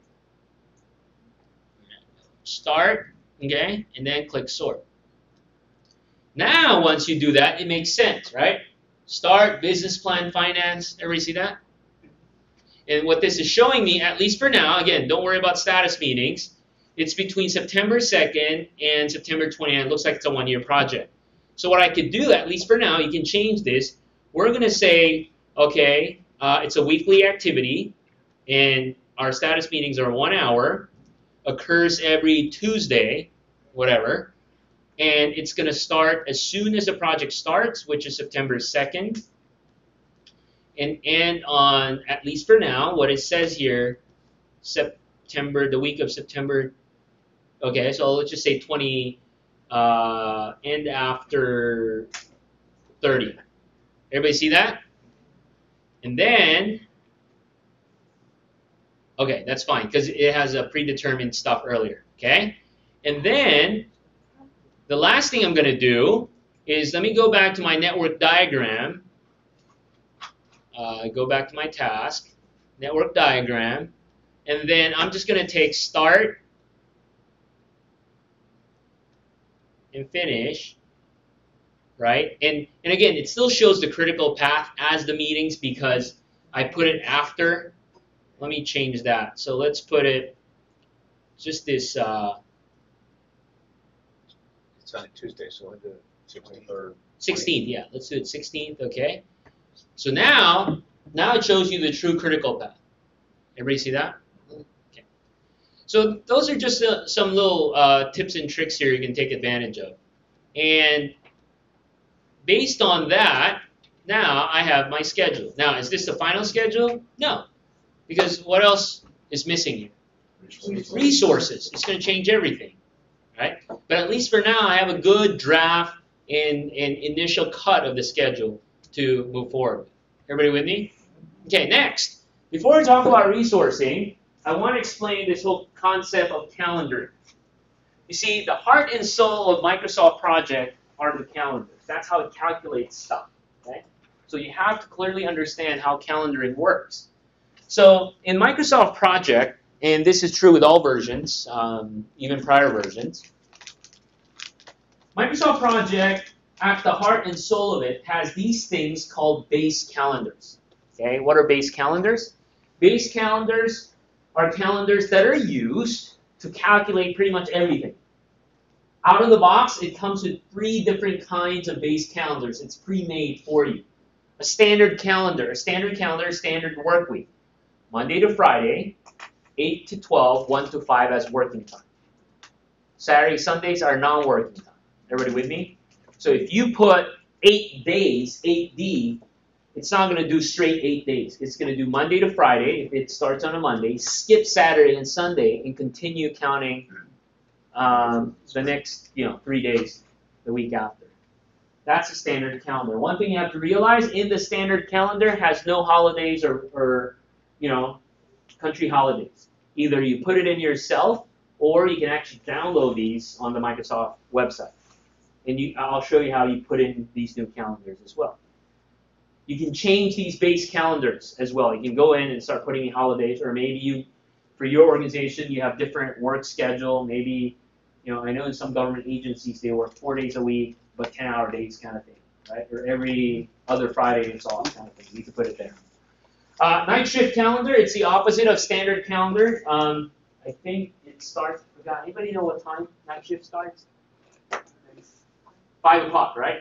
So it starts 5 o'clock, and so it's just the opposite of the standard workday. 24 hours is just straight 24 hours working time. So this is, you know, earlier I told you can put E. This is, if you use a 24-hour base calendar, you don't even have to put E. Every hour is working time. Saturday and Sundays, every hour. And then you can create your own. I'll show you how you create your own in a second. So those are base calendars. How are base calendars used? So listen, this is very important. This is where people get confused. In every project schedule, you can use 3 different kinds of calendar. Okay? When you create a project, your project schedule needs a project calendar. And what it would do, it would look at existing base calendars, and you can pick a base calendar to apply to your project. By default, if you don't pick a base calendar, it's going to pick it for you, which is the standard base calendar. Everybody with me? So it's going to take the standard base calendar, apply it to the project. Now, the next thing is, every time you start putting in resources, name resources, specifically people, Docs, Joe, Tony, it requires that you pick a base calendar to use for the resource. If you don't pick one, it's going to pick one for you, and again, it's going to pick the standard calendar for a specific resource, which means each resource has his or her own resource calendar. So there's going to be a Ducks calendar, a Carrie calendar, a Rochelle calendar, etc. Y'all follow me? And then lastly, which is optional, at the task level, and I'll show you examples how this works, at the task level, the task itself can have its own calendar. By default, the task will be scheduled based on what the project calendar is, but in certain cases, a specific task can have its own calendar. For example, let's say you're, who's from up north? Boston, New England? All right. But you guys been up there, so some of you, right? So let's say your project is the Big Dig. Forever. Yeah. That's a great case study, right? Is it still going on? Now they're going to start it over. Uh-oh. No, seriously, because some stuff fell apart already, right? I was there in the night. There was a bad accident, right? Like 2 years ago. Yeah, it killed people. So so it's going to be the bigger dig now. So you're in that project up north. There's a task there called repave the road. Okay, task repave road, repave highway. When can you do that? There's only a certain window you can do that up in Boston. Anytime, not winter, in the middle of the day. So there's a couple of things, right? The criteria is can't do it during work hours, and you can only do it, I guess, between what, May and August or something. Everybody with me? Yeah. But the big dig is happening throughout the year, right? So what you can do, you can put this criteria in that task, paved highway, and put a special calendar where September to June is non-working time. In June to August, only between the hours of whatever is working time. Everybody with me? That's the resource. Task Task calendar. Yeah, I'm talking about tasks. Task. Yeah? Okay. Now that's why I put optional. Okay. Is that clear? Okay, so let me show you how all this works, because you have to have clarity on this. So I'm going to show you a quick example. So let's put our resource in. So let me go to, so first things first, let's talk about project calendar.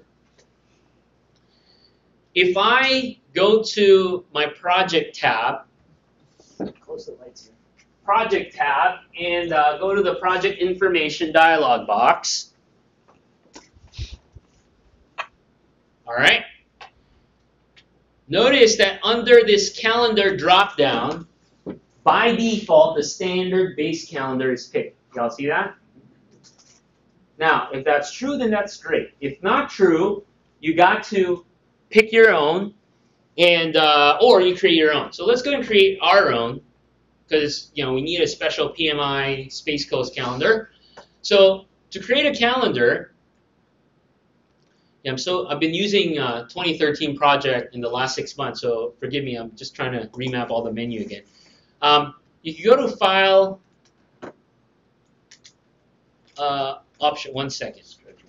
Yeah, 1 second. I think I have the.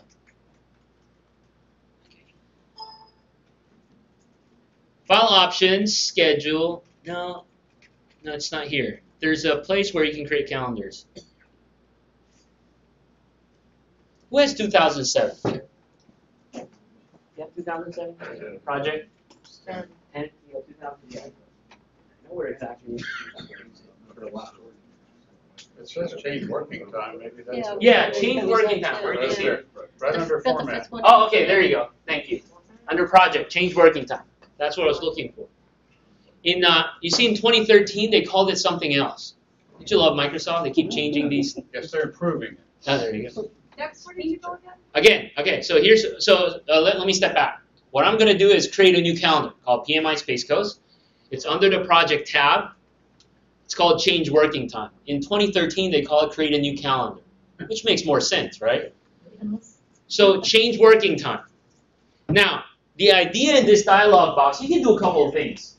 You can redefine your existing calendar.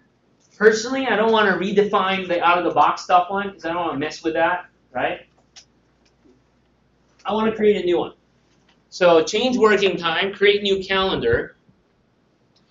And in this new calendar, I'm going to call it the PMI Space Coast calendar. Everybody with me? Now, you have two options. You can create it from scratch, meaning you have to define what every day is, what times are working, what weekends are, or you can start off with an existing calendar, in this case standard, and then redefine on top of that. Y'all follow me? Yeah. So I'm going to use a PMI Space Coast, go create a new one, use the existing standard, and then so I got this new calendar. See what it says? Working time is 8 to 12, 1 to 5. So I'm going to put in some holidays, for example. And the way you put in holidays is you put in the exceptions. Okay? So we'll say Thanksgiving. When is Thanksgiving this year? Let's see. 11, 22, or 28. 28, right? I think it's 28. Okay? And then let's put Christmas break. That week. What's the standard? Is 2 weeks for New Year as well, or it depends? It's usually Christmas Eve 24. or New Year's. Okay. 22 to So the 23rd. Let's do the 23rd to the 3rd. Okay? Christmas, New Year. All right? I like it. Okay. So, and then, what else? So, and then here's the, and then, so you can put those exceptions and think of when you do exceptions, again, it's like a whole day, a couple weeks, and it has to be standard, right? It's not just for ducks. That's something else. Yeah. Next, work weeks. Okay? So the work weeks here is just a default setting. There's certain dates, it says November 28th is not working. But I can create a rule for Fridays.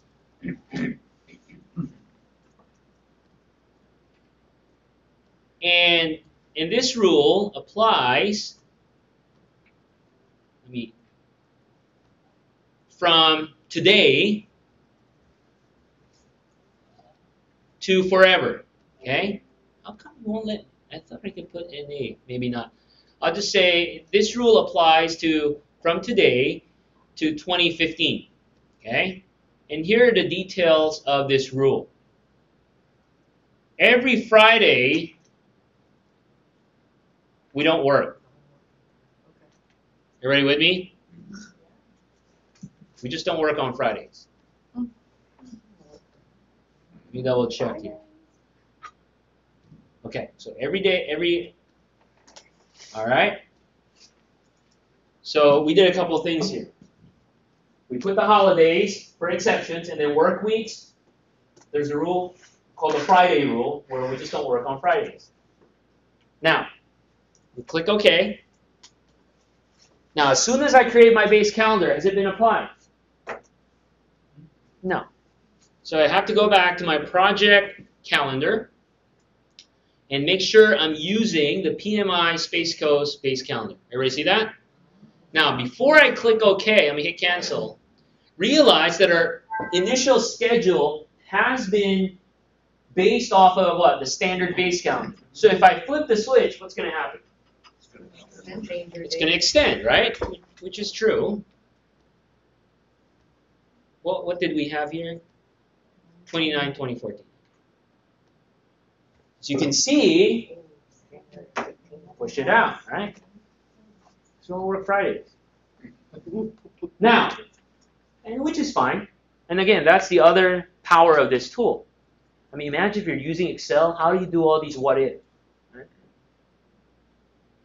Here's the other quick tip for you before I proceed to the next calendar. Whenever you change, I want to zoom in because I want to show you. If you look at the Gantt chart actually tells you which days are working, which days are non-working. What's highlighted? Saturdays and Sundays are marked as non-working, but what did we say about Fridays? And here's a feature of Microsoft Project. And this has been there since forever. Even if you're using an old version, same behavior.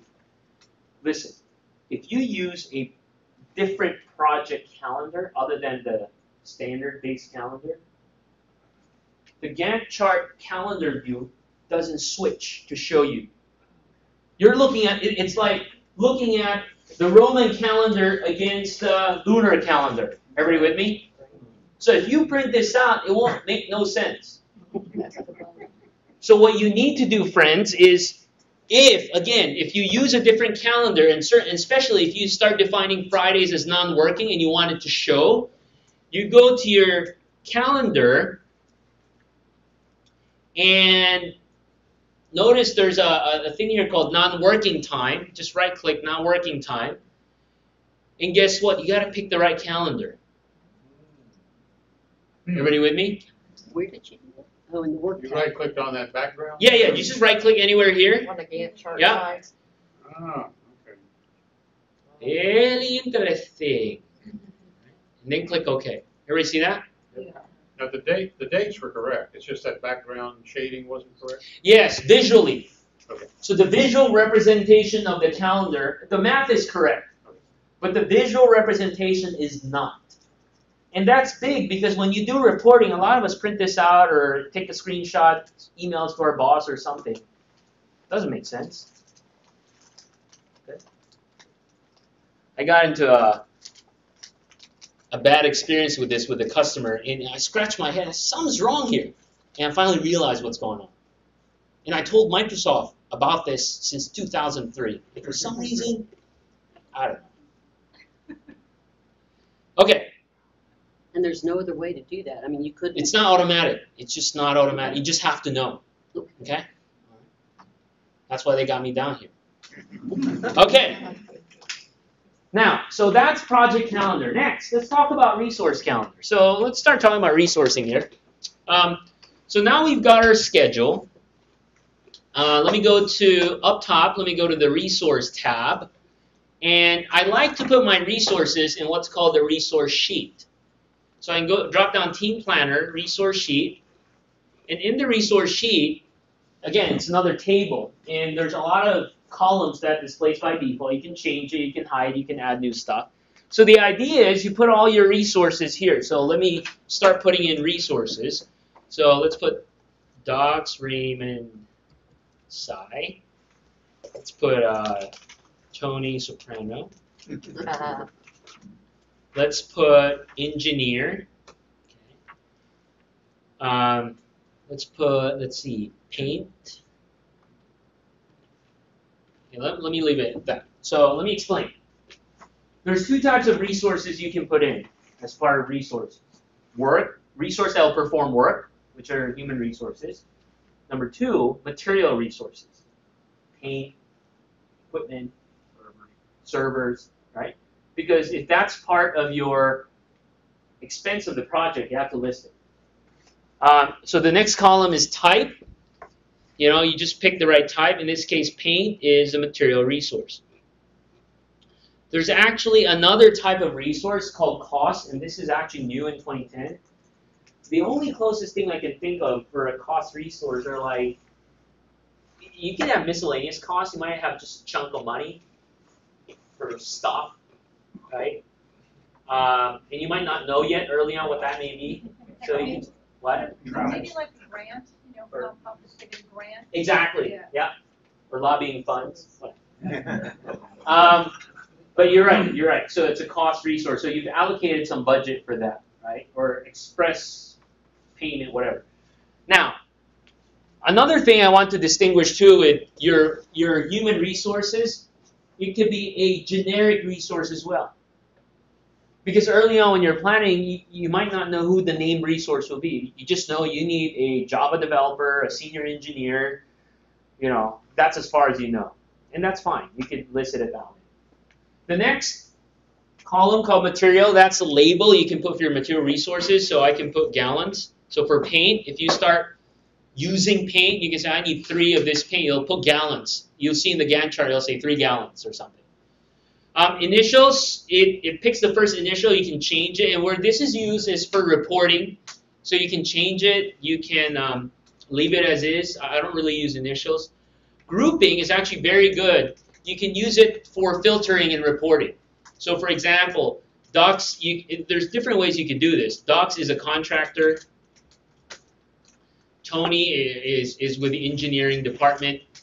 Everybody see that? So later when you slice and dice reports, you can say, show me all the contractors, show me all the engineering, show me how much we spent with contractors, blah, blah, blah. So you can group it that way. Engineers with the engineering department. Okay. Paint is it's for equipment or materials, whatever. Now, the next column is called max. What max means is, okay, what's the maximum availability for this resource? Okay. In this scenario, by default, it assumes Docs will be available 100% of his available time. How does it know what 100% means? 100% is based off of the resource calendar. The resource calendar, remember I said earlier, looks at a base calendar to use to apply to the resource. By default, it's going to use what the project calendar is, which makes sense, like Friday's off too. And by definition, full-time availability is 8 hours from Monday to Thursday. Y'all with me? Now, if it's something else, well, I can't really use Docs full-time for this project because he's contracted. You know, we only have so much budget for contractors. I can only use him half-time. Everybody see that? So I can put 50%. Now, that half-time is not fixed. It's just half-time period. It's not like 4 hours. It's not 4 hours in the mornings only. So it's variable.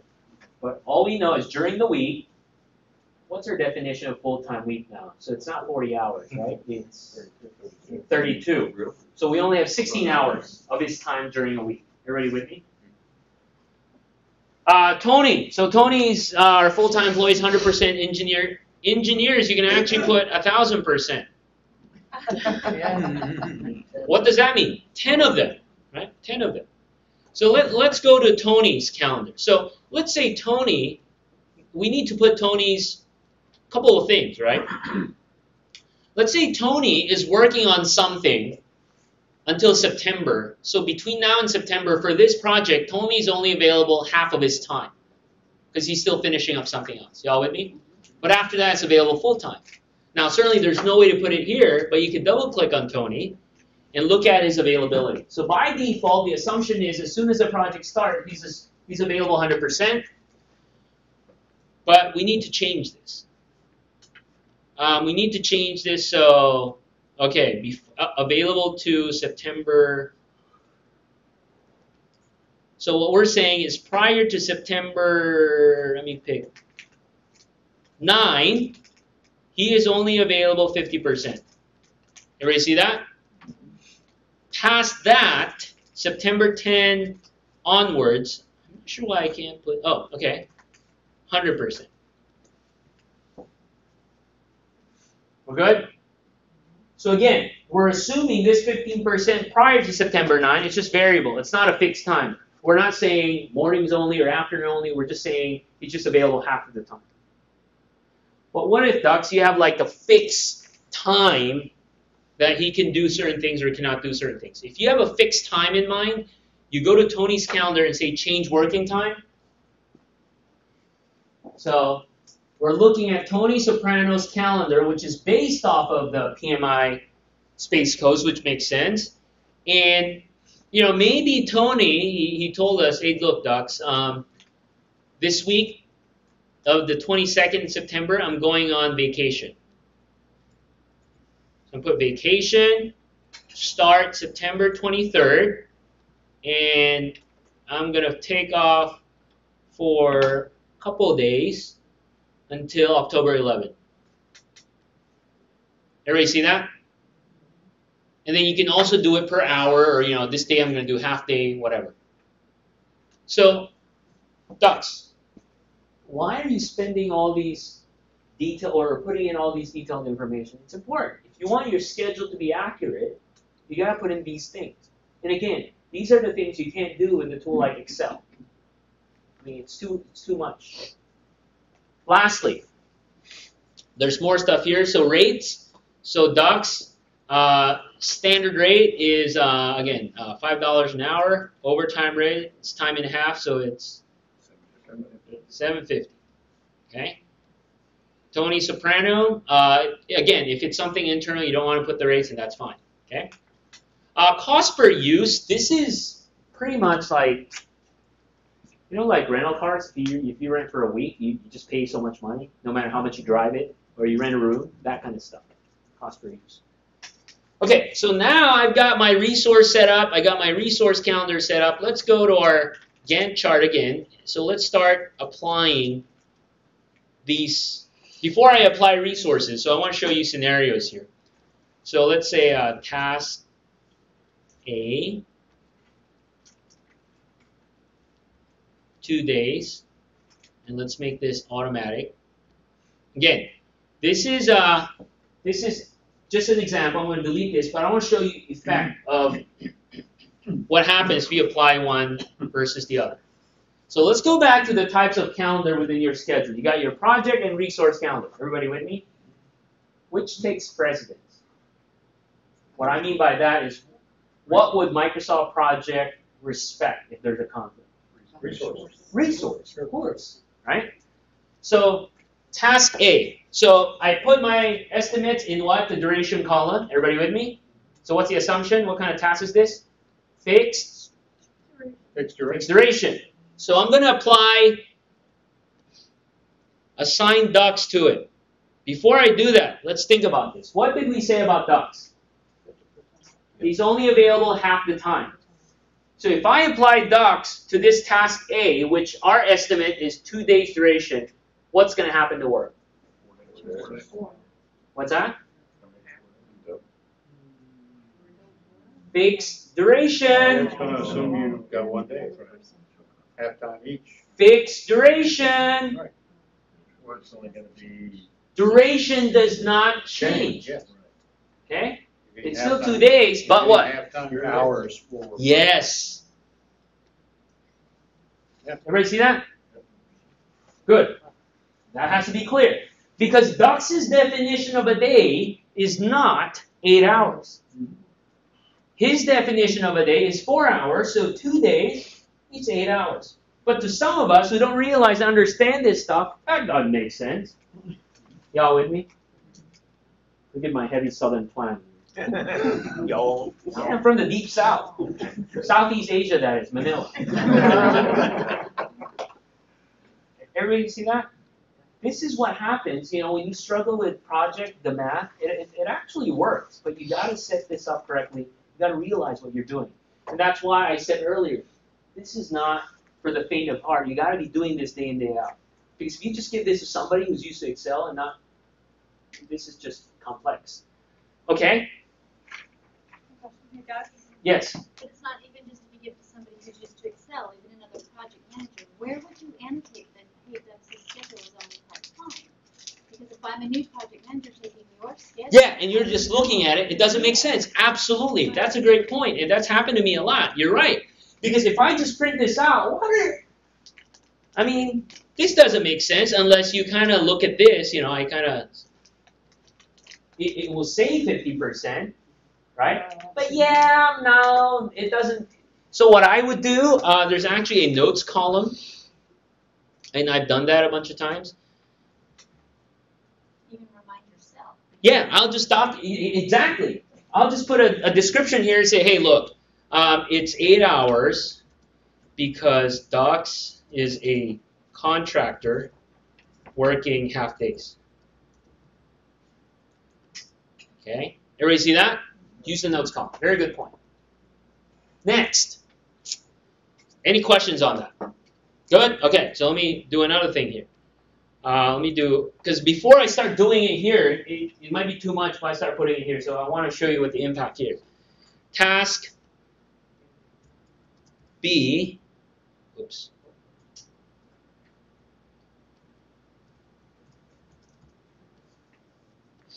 Let's do auto schedule. Okay, and let's say this task takes 20 days. Okay, so task B, 20 days, September to, it makes sense, October. Now let's go ahead and apply. And by the way, gang, the other thing is, even if you don't want to display the notes column, the fact that you have a note, you see a little post-it note in the indicator column. Yeah. Question, sir? No, we're just discussing it went from 5 to 62 1, 2, 3, 4, 5, 62, 63, on the left 64. column. Oh, And because it's like you just didn't notice. Because status, I didn't renumber. I can reorder these. No, I'm just. There's so many tabs. Yeah, there's some. The reason why all this happened, 60 plus, because based on the dates, there is A lot of status. a lot of Yeah, status right. meetings. So Yeah, each yeah. item is actually an ID. Behind the scenes, Microsoft Project is a big access database. That's what it is. Okay. So each item is actually a database entry, or a record, I should say.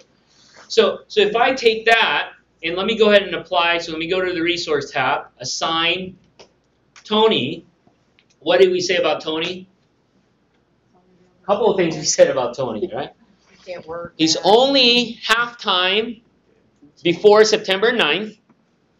So what's going to happen is, between 2nd and the 9th, each day is only 4 hours. Anything after the 9th, each day is 8 hours. Y'all with me? But then on the 23rd, he takes off for vacation until the 11th. So that's non-working time. So what's going to happen is between the 2nd and 22nd, how many ever days that may be, it'll do the math, and then it'll stop, pick up after the 11th. Okay? So let me click assign. There you go. How come it's 50? Is that right? 80 hours? Yeah, it did everything as 50%. Let me look at my... It assumed that he's half-time all the time. So as you can see, the holidays are right. Y'all see that? His vacation. But it assumes everything's half-time. So let me look at my resource sheet again.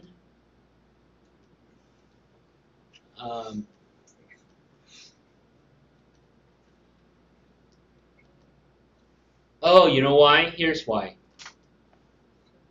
It's set here as 50%. So for some reason, remember earlier, it was both NA, and I typed 50% first, so it changed everything in 50%. So if I put 100% back here, let me double check, and then leave this. Yeah, that's the tricky part. Let me double check.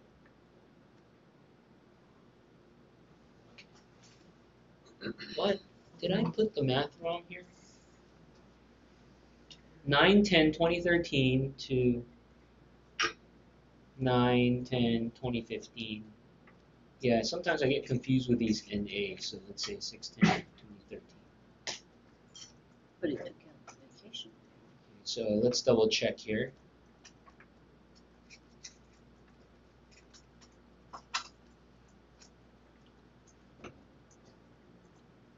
Yeah, this is. Yeah, I'll investigate that in a second. So again, normally you don't go into the details. I'll check. There's something I'm missing there. But let's just assume that's 50%. What I wanted to show you here is the vacation, the effect on the schedule. Yeah. So let me clean this up. Let me. Does it show gray on your Gantt chart? His vacation? No, very good question. Does it show gray? That's a good point.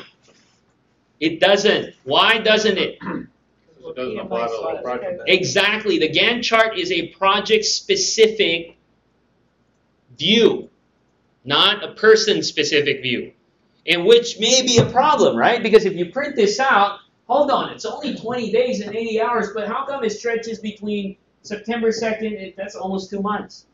Everybody with me? And that's where the notes come in handy as well.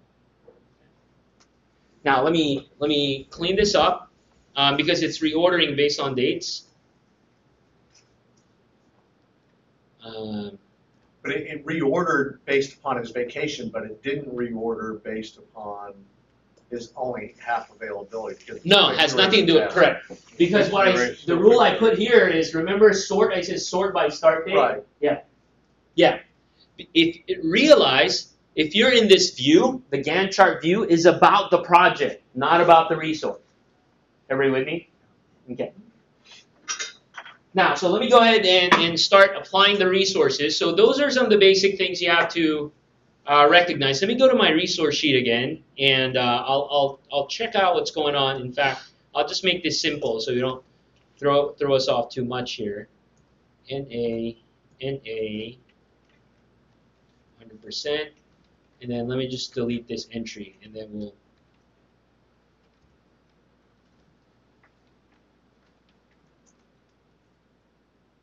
Okay, that's fine. That's all good. Okay. I think this is okay. That's fine. I can't. Yeah, it won't let me delete it though. Yeah, there's the delete. Is there? Oh yeah. Thank you. Thank you. We call it a lot of fun. Just delete Tony. All right, let's put Tony in. It's one of those, like that view and that. Yeah. Tony, that's fine. Just 100%. Let's leave it alone. One other thing with engineer, I'm just going to check that it's generic. That's called generic resource. Because, again, for reporting purposes, and there's a little indication that would show up that's generic. So like that one, that means that's just a placeholder generic resource for now. Yeah. Okay, so let's go ahead and apply our resources. Let's go back to our task. So, okay, so business line. So for me, when I apply resources, I use this assign resource tool. So in the resource tab, I click assign resources. And the cool thing about this dialog box, it stays up all the time. So I can highlight my name and hit assign. So docs will be assigned to that. I'm going to leave status meetings alone for now. Financing, security permits, I'm going to assign docs. All these other stuff, I'm going to assign Tony. Okay? All right. So now, a couple other things I want to show you here. So let's go to where Tony is assigned. Okay. This red thing, we'll talk about that in a second. Don't worry about it. So let's pick this equipment, whatever it may be, right? So this task, grab equipment, takes 2 weeks, 80 hours. I've assigned it to Tony, which is that right? Oh yeah, 80 hours. That's right, 100%. Okay? Question. Wait a minute. Your project schedule says you're only working Monday through Thursday. Yeah, but we're probably working 10-hour days. No, it's just 8 hours. 8-hour days. Good point. He caught it. So, Okay. okay, this is another issue with this tool.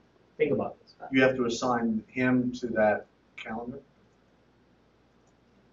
So if you start, listen, if you start deviating, in fact, let me do it here, so we'll see it. Let's say test. Let's do 1 week, okay?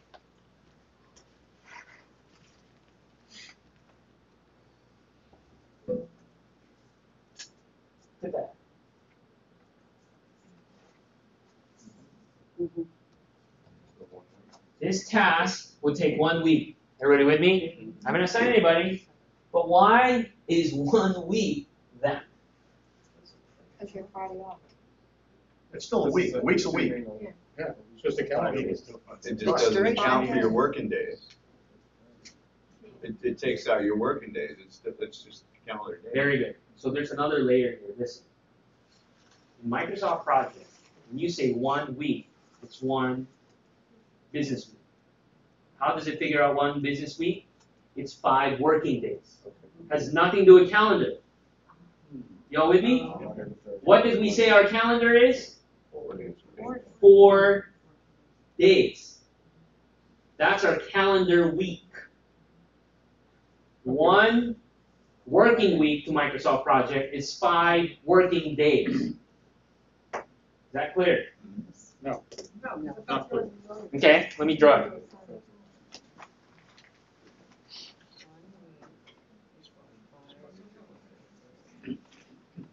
Because here's the important part. If you start, and again, I purposely did this, because this is where it throws everyone off, right?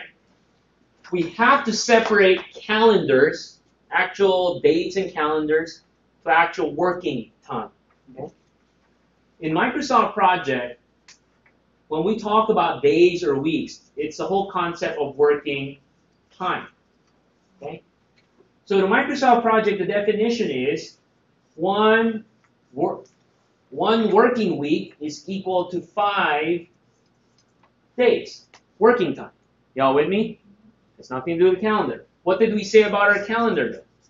Our calendar is defined that what? Monday to Thursday, that's our working time from 8 to 5 with an hour break in between. Y'all with me? Fridays, Saturdays, and Sundays, these are non-working time. But if we look at this, Monday to Thursday is how many working days? 4. 4 days only. Y'all follow? It still doesn't satisfy this definition. I enter 1W, so today I need 1 more day. So 5 days now in this picture is actually Monday to Thursday plus the next Monday. So it did accommodate that. What's that? The definition of week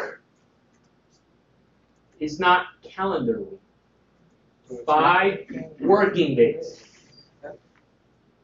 No, it has nothing to do with effort. Has nothing to do with effort. Y'all with me? Even if you redefine the calendar. That's exactly what we did. We redefined it. That's what happened. It took it into consideration. Yes, but if I did not redefine the calendar, if I left it alone with standard, Monday to Friday, 5 days, so it will make more sense. It would reflect as how we think of it as a week. So if we not modified the calendar, the example you have for It'll be Monday to Friday. task B would have been Friday In fact, if you want to see that, this is a good segue into task calendar. Remember we said there's a project calendar, resource calendar. Right now, this task is using the project calendar. Let's apply a different calendar to the task. I'm going to double click on the task and go to Advanced. Where's the calendar here? Here. Notice that the task called Test, calendar says none. It's using the project calendar, but let's go ahead and use the standard calendar and click OK. Now it makes more sense as we know it. 1 week is Monday to Friday because the standard base calendar has that definition, Monday to Friday, our working time. Does this help? Yeah. I know it's kind of confusing. All this is recorded. I'm sure you're going to watch it again tonight. But this is one of the things that throw people off. I mean, for me, when I do these sessions, I don't talk about what the book says. I mean, you could read the book and all the academic stuff, but this is where people get in trouble. Well, it seems like it's confusing duration and work. Because what you're saying is that duration there is a working week, which really is duration, is really work. We're really saying what work is it's 40 hours. No.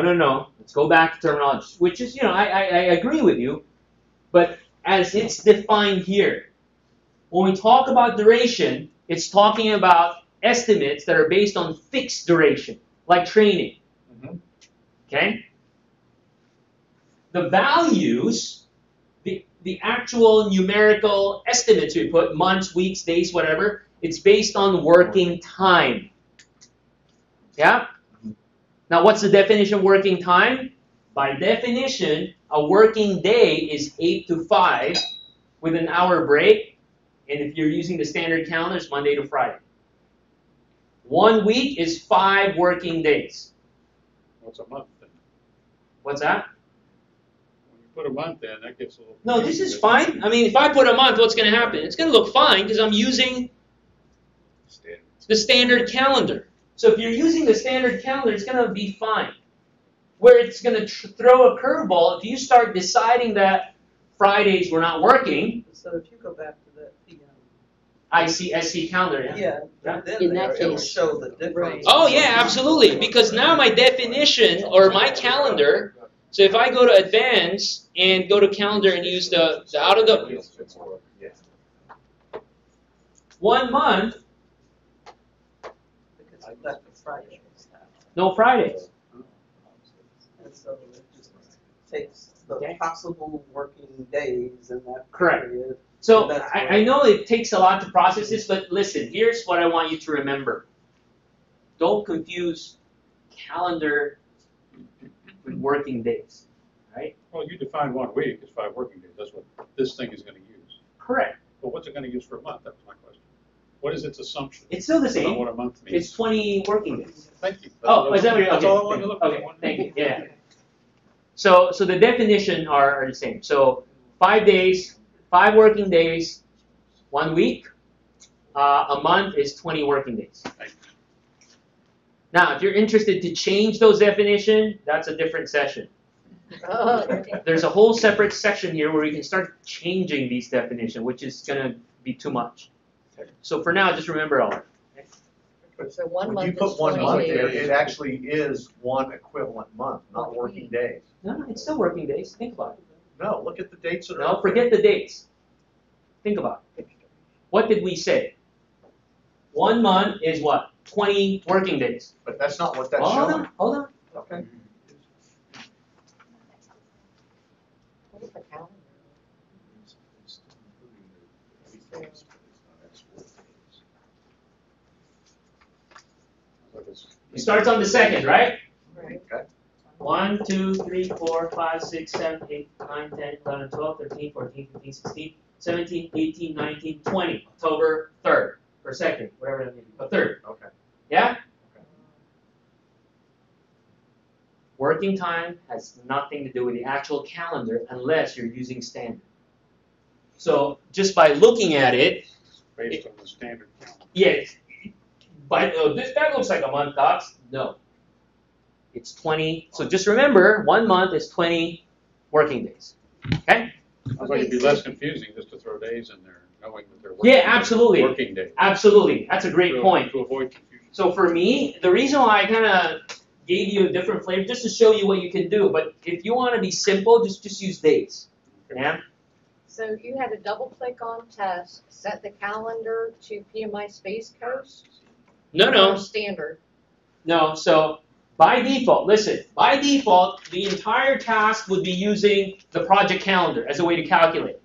Now, if I want to change the task calendar, I double click on it, go to advanced, and under calendar, notice it says none, meaning it's using whatever the project calendar is, in this case PMI Space Coast.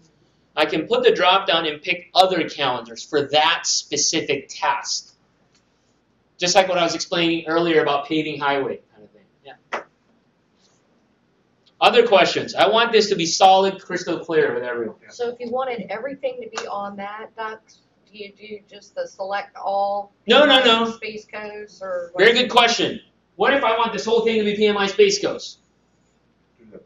Just do it for the entire project. Right at the top, can you do So, that? yeah. So remember earlier, when you set all this up, calendar, for the entire project.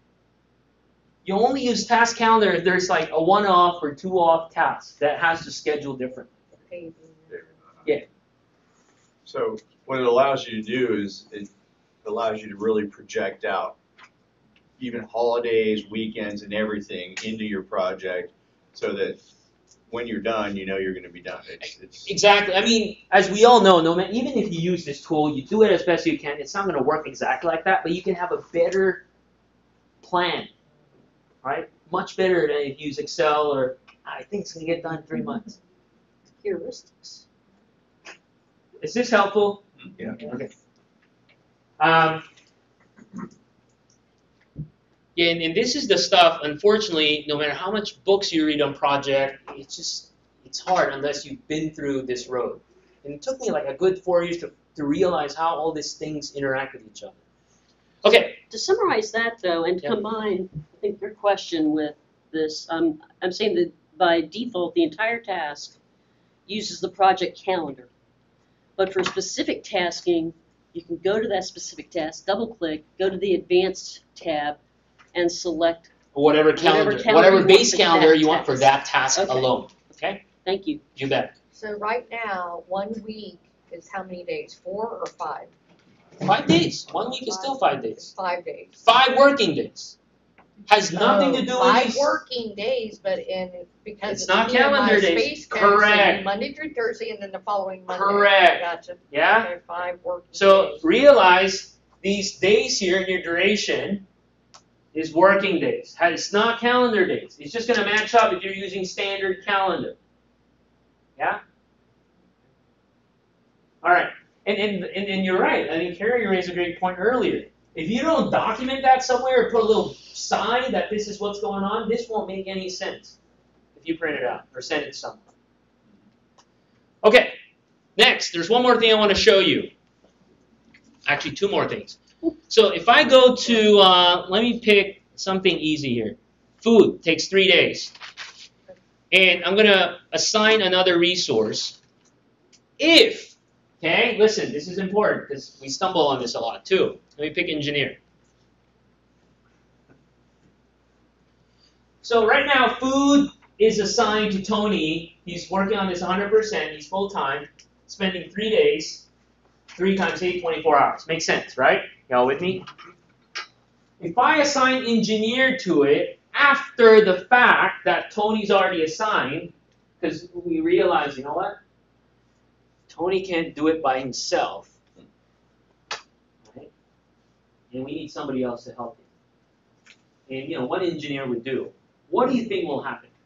If I assign one, or you know, a full-time one resource to this task that's already assigned to Tony, which is 3 days, 24 hours. What do you think will happen? double the time. It'll spend more hours. Spend more Because you hours? Set the duration. A lot that's the more thing. hours. A lot more hours? What? Engineer, you had 1,000. No, I can limit it to 100. Right. So I could put 1.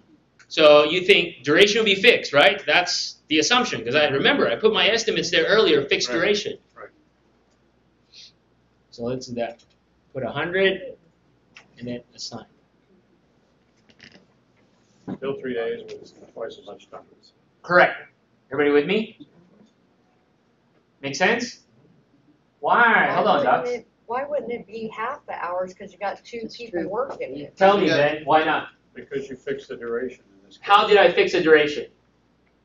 The very first estimate I put there was what? 3 days. Duration, Your and not fixed- work. Fixed duration. And that's why it's important you put the estimates right. Like, if you're estimating, again, training is a fixed duration. No matter how many people you throw, it's still 1 day. But it's not. That's not the kind of task. You know, this job is a 24-hour job. When you put your estimates, you don't put 3 days. You put 24 hours. You see days to be 0. And when you start putting people, this will change. Oh. So you do it the other way. Yeah. So that's why I highly recommend when you put your estimates, put work and duration column. So even before you start putting stuff, you have to be clear what kind of estimates. Again, if it's fixed duration, think training. No matter how people you throw, it's still the same time. You're going to show us at some point here how to make that the master. Okay. So Is here's that effort? what's that, man? Was that an effort change? Correct, an effort change. That was an effort change. Correct. So, The duration stayed because the estimate was fixed duration. So that's why it's important. Whatever you put in first, project will remember, and that's the assumption of how your estimates work. And that's where we get frustrated. How come the duration's stuck? And it goes back and forth, and you're like, it changed, doesn't Now. it? Now, but Docs, you know what? I made a mistake. It shouldn't be fixed duration. Now I realize it should be fixed effort. Everybody with me? You know, the good thing with project always gives us one chance. And if you don't catch that chance, it's gone. So how do I fix it, Doc? So notice that, I don't know if you can see at the back, every time you start adding new resources into an existing task with resources assigned already, a little pink thing shows up on the task name. Quite obvious, right? It's very little. And it only pops up as soon as you assign your the second or third or fourth resource. If you click away elsewhere, this pink thing will disappear. So what does that pink thing do? I can put my mouse on it, and a little message pops up. I can click the drop down.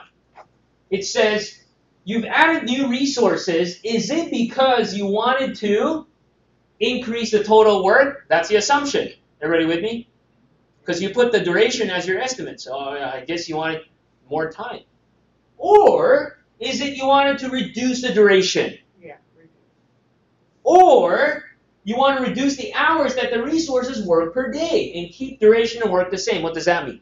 If it stays 3 hours and 3 days and 24 hours, what happens? I go to 50%. Very good. Both Tony and the engineer goes to half time. Everybody with me? Yeah. So if we wanted to go, well, docs, this is not what I wanted to do. I wanted to reduce duration, get it done faster. So I can click on the first one, and then it will change. 1.5 and 24. Everybody see that? You don't go in there and manually type in the time. And that's what we do. Because once you do that, you may get it right, but the math behind the scenes, the logic, you just mess it up. The other aspect is the start and the finish column, which was automatically generated based on the logic. Those two columns you never ever touch. Which ones don't you touch? The start and finish column. Oh. If you see people changing the dates here, slap their hands for me. While it may work, so, well, docs, what are you talking about? I mean, I can come here and start changing dates. True. But you can always go up the building and jump too, right? Nobody's stopping you. It might reflect correctly as you plan, but once you use this for tracking, it's the logic is all messed up. Unfortunately, you got to play by the rules of a project. It's not the best set of rules, but that's how it behaves. Okay? Questions? Yes, how would you change that, or where do you change that if you missed the little... Oh, the other one? Oh, very good. So your question was, so let's go back. Effort-based. Which one was it? Okay, like this one? Yeah, so let's say you missed a little ping and just hit OK, right? And then you realize, man, it's not, you know, I didn't want to do 48 hours. I want to drop it down. So the best thing you can do is undo. Hit undo. Undo. I got to do a couple of undos, I guess. Right? So I undid it, 3 days, 24 hours. It's just Tony. And then you assign the resource again. Oh, not that one. Assign resources. Pick ducks. No, good. Ducks is half time, so it'll be more messy. 100%, because we have 10 engineers. By the way, if I didn't put 100%, I just hit engineer, it will use 10 engineers. Yeah. Yeah. Assign. And then as soon as I do that, I hit assign. Notice it's rather small. This pink thing shows up. You click on it, and you see the warning symbol show up. You pick the right one. Up front on the task info chart, is there a place to change it from duration to work? 1 second. Okay. No, I was telling you 1 second. There's actually is. Okay. But it gets tricky because, again, you initially put duration as the estimate. So what I would recommend is early on when you put your estimate, you put it on work. That's what I was asking. Yeah. When you put the task in the beginning. You put the estimates in, put it in with work. So I'll show you one more thing. I'll show you the difference here so you can see it. How would you know that? I'm sorry. Hold on. So let's put task 5, right? So whatever. What was your question? How would you know? How would you know that? How would you know if you're going to put duration or work? How Right, do you you're know saying- who the original person who put the time in, what they used, whether they used Ah, duration or yeah. what? very good, very good. So let's say you just picked up some schedule. If it looks messy, most likely it's wrong. No, no, here's how would you know. So I'll get back to you, sir, in a second. So you double click on a task, existing task. Actually, let me think about that. No, this is something else. This task type is something else. Actually, you won't know. I take it back. Now I think about it. The only way to know is once you start playing with the values and adding resources, that's when you'll know. Now I want to show the opposite, and then I'll go to this question. You know, all the estimates I put is fixed duration, so let me do the opposite. I'll put 48 here. Right? So notice I put 48, and let's do automatic calculation scheduling. So if you put your estimate as work, no matter how much you put, it'll just put a default value of a question mark, 1 day question mark. Don't be alarmed by that. That's like a dummy value. Okay? Now let's assign a resource.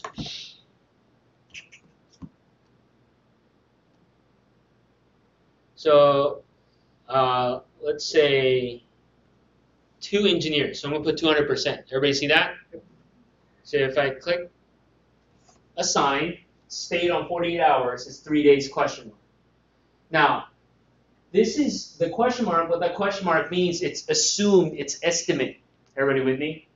So what you can do, if that's true, what you could do is you could just go here, and you can actually leave it like that, but I just want to put 3 days and take the question mark out. Because with a question mark, the calculation still be the same, but when it comes to reporting, and you start using financial values like cost and all that, it's not going to calculate it. It says it's just a guess, so I'm not going to apply any financial calculation. That's the only impact. But because I put the right estimate, it calculated duration accordingly. Yes, sir. Question. Can you still use a split window to assign resources? Very good question. So can you use a split window? Absolutely. So what he was asking is if I go to View. Well, if you drag from where the scroll bar is, that small little button to the very right. This one? Go up a little bit. That's up a little bit. Oh, sorry. A little. Oh, yeah. You can still do it. Okay. So you're right. So it'll be easier to have 2 screens. You can still the property. Essentially, what this is, gang, it's a property window of each task. Not most of it, at least, so you can see it. Okay, we're good. Okay. So we just talked about that. So actually, I should update this. This is assuming if you put work in here. So Microsoft 2010 will update the other work or duration depending on. So if you put one in, it's going to update the other, pretty much. If you want to enter task cost, so one way already of entering task cost is based on the resource cost. It's going to do the math. But if you have other costs around the task, you can go to the cost table.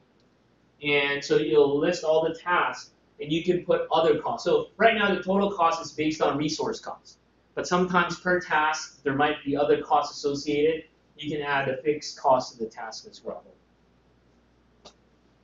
So can Tony and engineer make 2 different salaries? Yeah, absolutely. Yeah. So great question. So what if Tony and engineer are making different salaries or different rates and whatnot? So you go back to resource sheet. Notice that under rates, I didn't put anything for Tony and engineer. Where's Tony? Oh, there. Tony and engineer, but you can put their rates in there. Okay. In fact, it doesn't have to be per hour. By default, it's per hour. You can do per year. You can do per month. You can do /MO. Whatever. Year. But I'm assuming that's a full burden rate. Yes. Yep. Now, another thing you'll notice here is Tony is red. In fact, if you look at the schedule, anything that Tony's assigned to has is still a red indicator too. So if I go to my entry table again, notice anything Tony's in has red. What do you think red means? Overutilized, overallocated. So what that means is the task that what we've assigned Tony to do is more than his available work time. Everybody with me? And the reason why that happened, remember, there's parallel tasks that's going on. And if you want to see this visually, I can go to the resource graph. Okay, so that's Tony. And I can go to the dates. I think it's something, oh, that's December, it's too far. What does this, oh, I think it's, let's see, there you go. So I went to next over allocation. Next year on August time frame, there's certain days that Tony is working 40-hour days. 40-hour day. It's a big deal, Doc. Is that because we fixed the duration or something? No. Why didn't it just stretch it out? tasks. Very good question. You can get it, right? How did it do resource level? Level resources. Yes. By default, it doesn't want to assume. Yeah, for me, you're right. I mean, I would wish that I would say, hey, look, like a little pop-up would show up. As soon as Tony's already fully allocated. Yeah. Are you sure? That doesn't happen. Okay. So you can see it here, but essentially I think we've assigned Tony to these three things and more. That's why. Now, there are ways to fix this. So let me explain the different ways.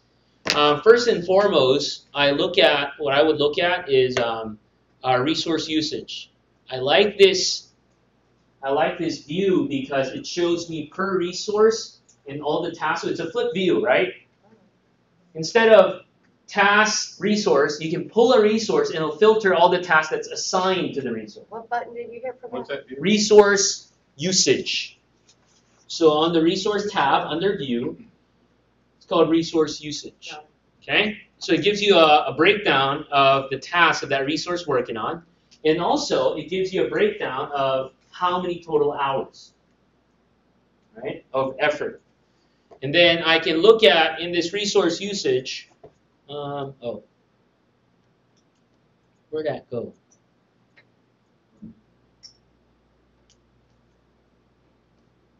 September of 14, I think. Where is, next year, right. I gotta go to next year. Give me 1 second.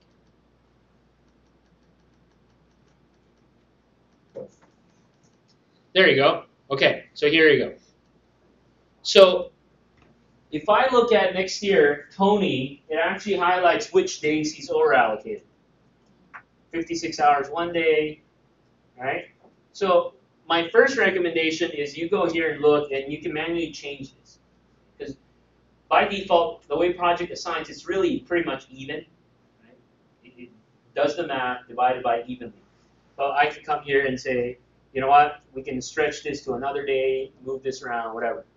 Now, if you don't want to do it manually, you can do it automatically. It's a good idea, but it's a bad idea. Careful. Okay? So let me explain what it is. There's a feature called leveling. Okay? Let me first describe what this means. What leveling means is you will get rid of all the over-allocation, and in a lot of cases, at the expense of the project schedule. Okay? It's not going to reassign the task to somebody else. That same person is still going to work on it, but you're just going to push it out so that that person won't be over-allocated. That's pretty much what it does. Now, you could do this. I mean, in this case, it's fine. It's not too big of a schedule. But my problem with this thing is, so let me show it to you. So I take all these, do the entire project, or you can just do it within a time frame. I'll say level all. So as soon as I do that, in certain cases, it might not be able to do it. It'll do its best, but notice how it pushed it out. But the problem with that is it doesn't generate a little report saying, here's what I did, docs. I can move this, move that. I can kind of figure it out because it's a small schedule, but if this is like 500-line task with a couple of resources, it's just, you don't know what happened. You don't know what hit you. It just doesn't. So I can undo it by just clicking on clear leveling, entire project, okay, and then it'll go back to whatever it was. And we'll just let Tony work 56-hour days. Or you could have just hit the undo button. No, actually, No, undo you doesn't can't. do it. Oh. The undo doesn't undo the leveling you did. Okay. Okay. Just a messenger. ¿Por qué? So what do you use, the delete key in that case? No. It's clear. There's clear leveling. Clear. There's actually a special button called clear leveling. Okay. So if you save it and close it and come back a And week keep later, Clear leveling then is you still can do clear level. correct. Correct. So it has the information embedded somehow inside. Okay. But Maybe. even when you did the leveling there, it didn't clear all of them. There was still some over allocations. Yes, because the leveling doesn't really guarantee. It can only do so much. It can't really fix, because depending on how you've laid this out, there's some things you just can't do. Get like a fixed finish date Or something, right. Okay? Can you do, I mean, does that like dump to a database or something? It is. That you could do comparison if you had a project over here and then you leveled it and you didn't know what happened. So it's like a Could you before run and after. comparative analysis. No. No, you can't do a what if. The closest thing you can do is save this as a different Save it file. as a different file, right? Yeah, that's what I'm saying. Save Yeah, it just to save the it. file and then compare it. But you're really manually eyeballing it. There's no, you There's can't say no compare. automation. It's not like Word. You know how Word you can compare two documents? But if you baseline, could you level and then Yes, see the yes, there? yeah. You could do it through baseline, which we'll talk about now. Okay. Oh, One second. How am I on time, Rochelle? You have, there are almost 40 minutes left. Okay. Okay. Good. Next step. So baseline. So hopefully we still remember what baselining is. Baselining is taking a snapshot, a good picture of our schedule, so that as we run the project, we have something to compare against. Okay. So this is very straightforward to do. So if I go to my project schedule, so let's say I'm going to run with this schedule. All I have to do is go to project, set baseline. Okay, so I'm going to click the set baseline, drop down set baseline. Let me explain a couple of things here. In Microsoft Project, you can save up to 11 baselines. Why, Dux? Normally you only need one, but if you're working on like a very long-term project, and you know how it is, after 3 months they want something else, or stuff changes, so you can take a picture at that time. So once you're done, you can go back through time and say, this is what it looked like, our original schedule. 3 months later, it changed to this. 6 months later, everybody with me? So you can take up to 11 snapshots of it. Okay? And if that's not enough, you can actually create, a bunch of birthdays coming up. Okay, hold on. All right. That's a problem if you're on Twitter. Okay. If that's not enough, you can actually set this thing called interim plan. It's kind of like baseline, and the reason why it's there, in Project 97, you can only say one baseline. And the option is do interim plan. So same concept. But I don't know if you need more than 11. Okay? All right, so what do you want to set the baseline for, entire project? Okay. So now, once I've set it, I don't really see anything change, Doc. So I want to show you something here. So I went to project information, statistics. Once you set the baseline, you have 3 sets of information you're working with. And again, this is something important that you have to know, the difference. You have 3 sets of information that you're working with. And it's not just for dates, it's everything, including cost, all that good stuff. So what are the 3 sets? You have baseline, you have current, you have actuals. Okay? As soon as I set the baseline and current will be the same. Because nothing happened yet. Everybody with me? Actual will be NA because you haven't run the project. However, once you start running the project, so let's say you start on time, baseline current will be the same. But let's say the first task, the actual was like a week later. Everybody with me? So now what happens is because you got delayed on one task, like a week later, it's going to recalculate the current, like a forecast, and going to push it out. And baseline would stick to the original. You'll see this in a second. Y'all follow me? Get that? So you're working with 3 sets of days, and you can do analysis and compare it against these 3. So there's baseline, current, and as soon as you baseline, there's 3 sets of days. 3 sets of data, I should say. It's not only dates because it captures duration, work, and cost as well. Now, so I baselined it. What's the next step? So that's step 6. Next, we're ready to track. So up to this point, we talked about planning on how you use Microsoft Project to build your schedule. And then once you baseline it, you're ready to use it. Okay? Questions about planning? Okay, next. Tracking. When we talk about tracking, we really look at 3 things primarily. Obviously, schedule, budget, and then hopefully we track changes as well. And we'll talk about how you do that in a second. So what are the different tracking tools available in Microsoft Project? There's a lot of different ways to track, and I'll show you these. So there's the update task dialog box. There's the tracking table, which you can do mass entry. And you can also use SharePoint, which I'll show you in a second. You can also use Outlook for tracking. And I'll show this to you in a second as well. So let's show you a couple ways to track this project. So as soon as you baseline your schedule, what I recommend, and that's what I do regularly, is I switch my view now in Microsoft Project to what's called Tracking Gantt View. So while in the Tracking Gantt View, okay, I see, here's what I wanted to show you here. If you look at this calendar,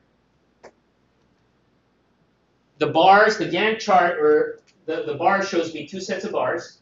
One is the actual, the bottom one is the baseline. Everybody with me?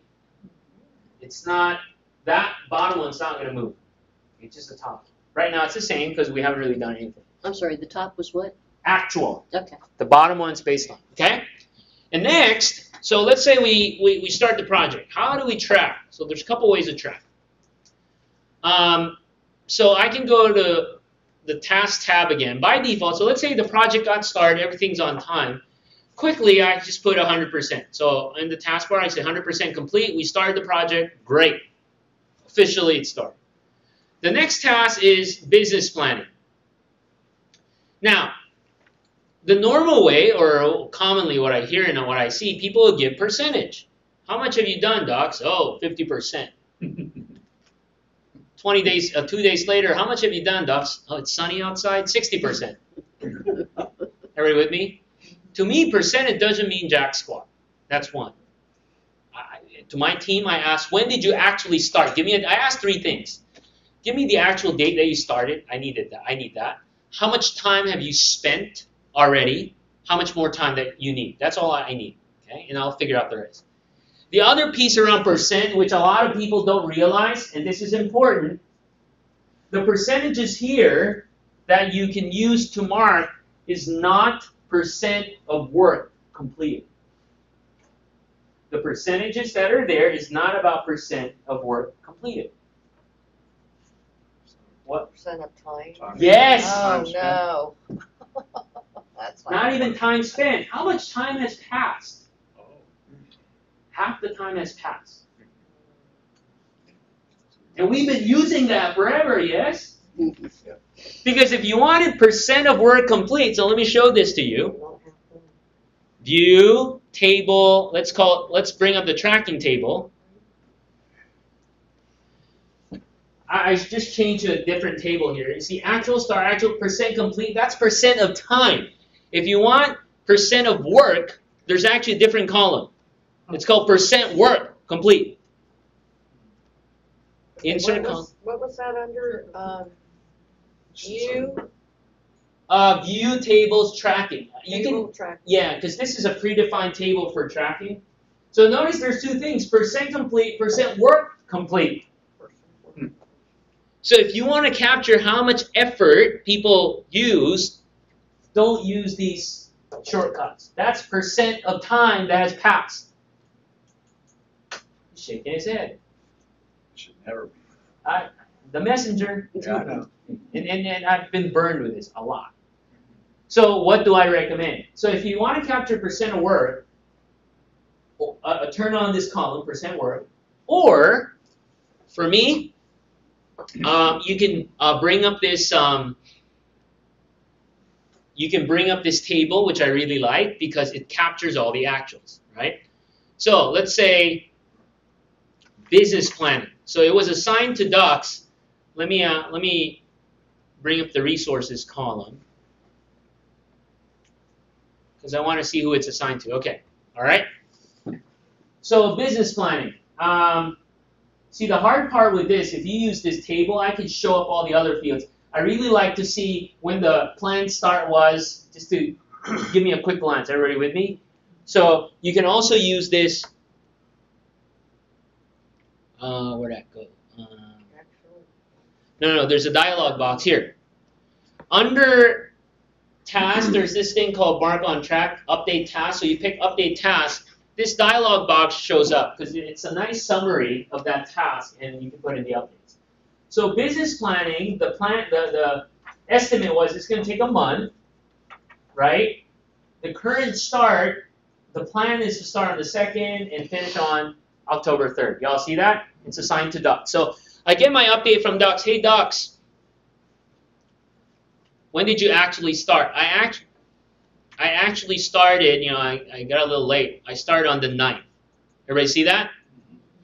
I started on the 9th. Okay, how much time have you spent on this already? I already spent 2 weeks. Everybody see that?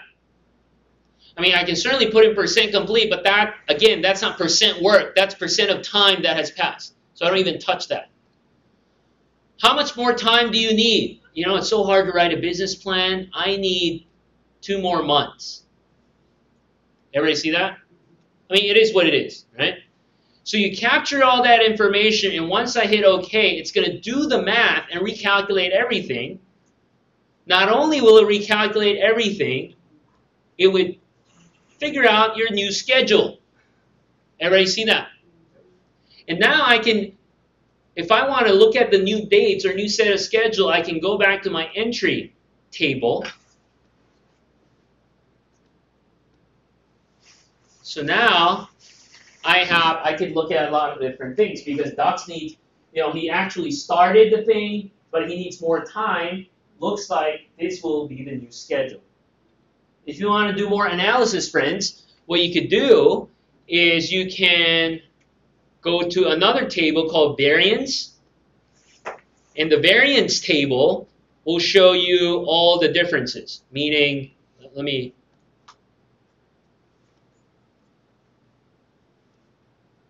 so it shows you current start, current finish, baseline start, baseline finish.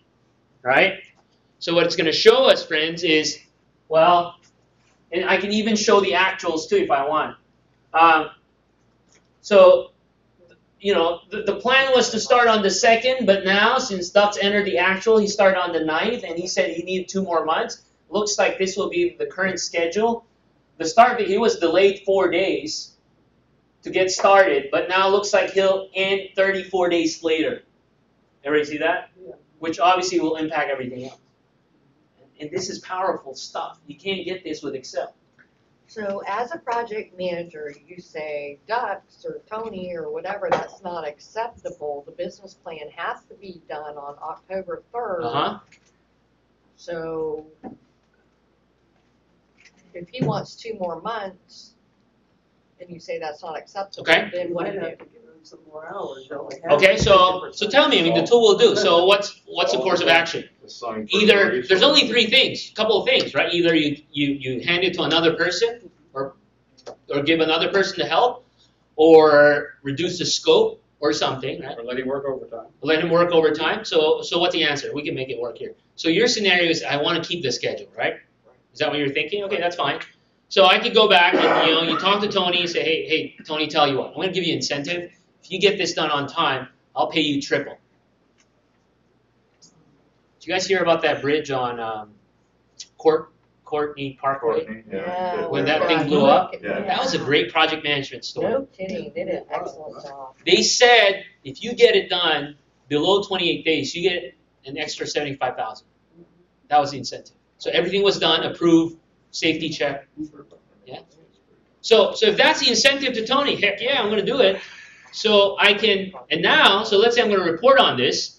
I'm going to update my task, right? So this was my update earlier, right? I got started late, and guess what? Because I was so incented to do this, I got it done in like 20 days, okay? Remaining duration 0. In fact, I don't even have to enter 20 days. I'll just put, I got it done October 2nd. Everybody see that? If the fact that I put actual finish, I didn't even have to touch these things, okay? And once I hit OK, voila, it's going to recalculate. What does it says now? It says, while I got started 4 days later, I actually finished a day earlier than the original plan.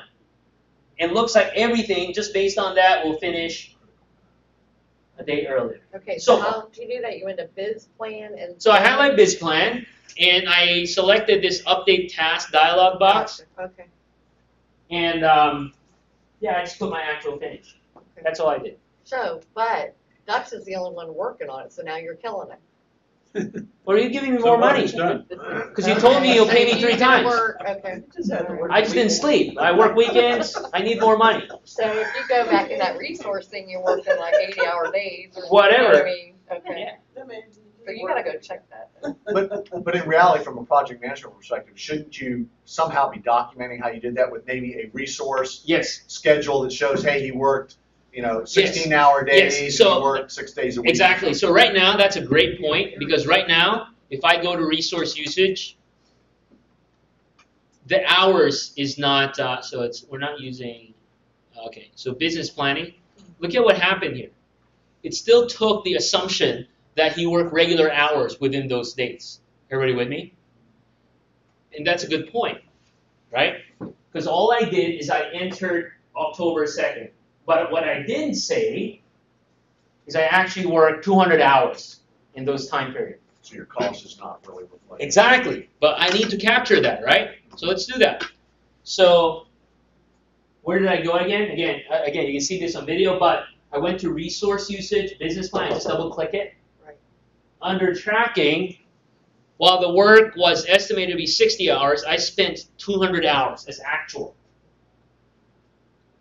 Okay? I started on the 9th and still finish on the 2nd. This will change in a second here because I just update that. Everybody see that? But now, Can you do that from the update task? no, you cannot do it from the update task. The only place you'll find this is in the resource usage dialog, or view, I should say.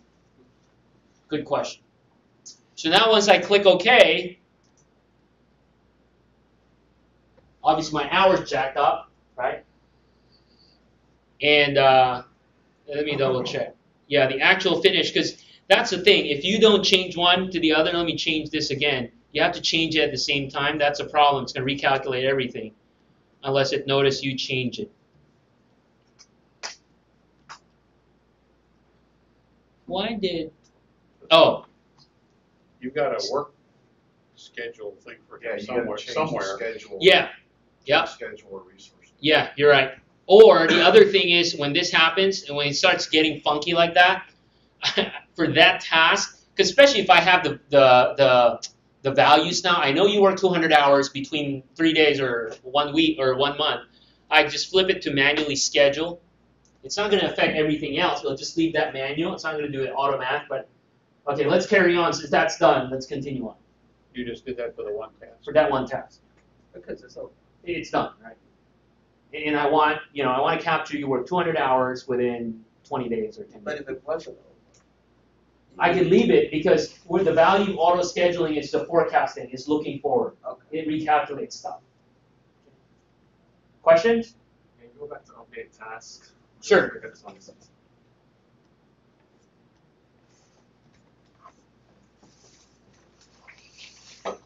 You see, nowhere here shows work. The problem with, I guess my problem is a lot of this, for some reason, in their thinking, it's always around time. And in our line of work, we capture effort. What's that, Ben? I didn't quite get No. What I was describing is in this dialog box. Notice here, nowhere here is about work. Right. We always capture how much time you need, because one day doesn't necessarily mean 8 hours. I might be working 16-hour days. But the definition, the problem is, if we're just basing off of this, what's the definition of one day here? 8 hours. At least this calendar, right? So you can add a column for the actual work. Yeah. Right In fact, because I'm more interested in actual work. Yes. So here, you just show the tracking table. It's actual work here. It's here. Right? Okay. So you could do it in this view instead. There's just different ways of doing it. Okay, good. Okay, I'm gonna show you another feature. And this is actually a killer feature, meaning it's a bad bug if you don't catch it. So let me start a new project here. Remember earlier I said the first thing you do is you define scheduling, and the example I showed you is based off of a project start date. Y'all follow me? But what if it's based off of a finish date, Ducks? What if my boss tells me this thing has to finish on December 10th? And that's the reality. So that's fine. So let's do this. A, B, C. In fact, I forgot my start and finish here. Start, finish. Okay. I'll just do auto scheduling, task, auto schedule, and then let's link all these, and let's just make this simple here. And this is what you said we should normally use, right, by finish date? No, it depends on your situation. I mean, it goes back to what does your boss tell you? I want it done by, or you can start on. Okay. Right? It's almost usually I want it done by. So, okay, so that's what I have here. And the way this works is if you put a finish date, it's going to reverse engineer and tell you when you should start. Is that clear? It's all good, right? And let's say you put the resources in, nothing fancy. And as soon as I type docs, it actually enters it in the resource sheet. So let me drag this guy. Okay, so good. Now here's the problem. So let's say we're ready to go. We're going to baseline this this schedule. So set baseline. Okay. So as soon as I set the baseline, I'm ready to track this project task. Let's look at tracking Gantt. Okay. So this thing is baseline. I'm ready to run it, right? So now I'm going to get updates from Ducks. So I'm going to update task. So hold on. So let's say we got started. So I'm going to put 100% on start. Officially it started. So task A, Ducks is going to work on it. He's supposed to start on the 20th, but for some reason Ducks started late. He started on November 25th. And not only did he start late, he finished late. He finished on January 6th. Everybody see that? Oh, wow. Which is after your. After. Now, it doesn't really matter, but what I wanted to show you, now it changed, right? Started late, and just for that one task, he finished late. When I hit OK, what should this thing do? In theory, it should read just like what it did earlier, right? Well, since he started late, it's going to push this out. But it can't. It can't. It says, Ducks, you got to finish. So here's what we're going to do, Ducks. Since you started late, I'm going to reschedule this. And now you should start. Let me undo this. Exactly, pretty much. That's what it's going to do. You should have started 2 years ago or a couple months before, which doesn't make sense. Let me do that again.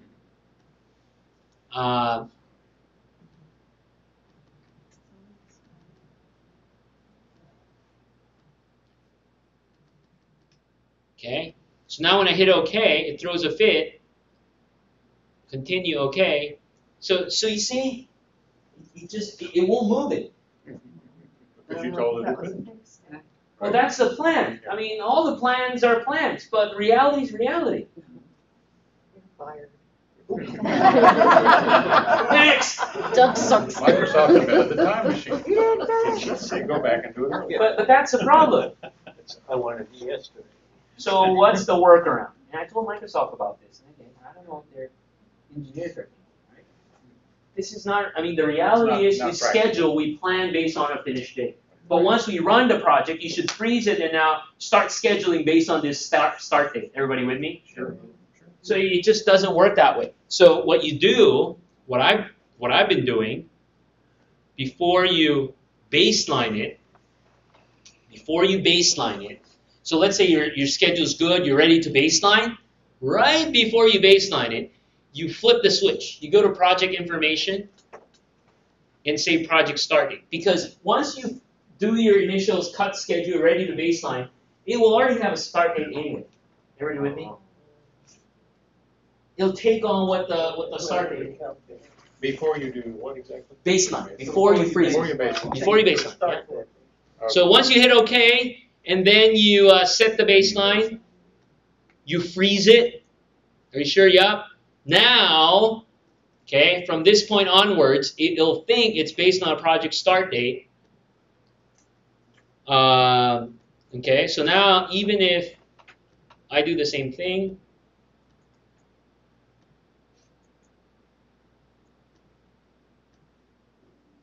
so let's say I started late.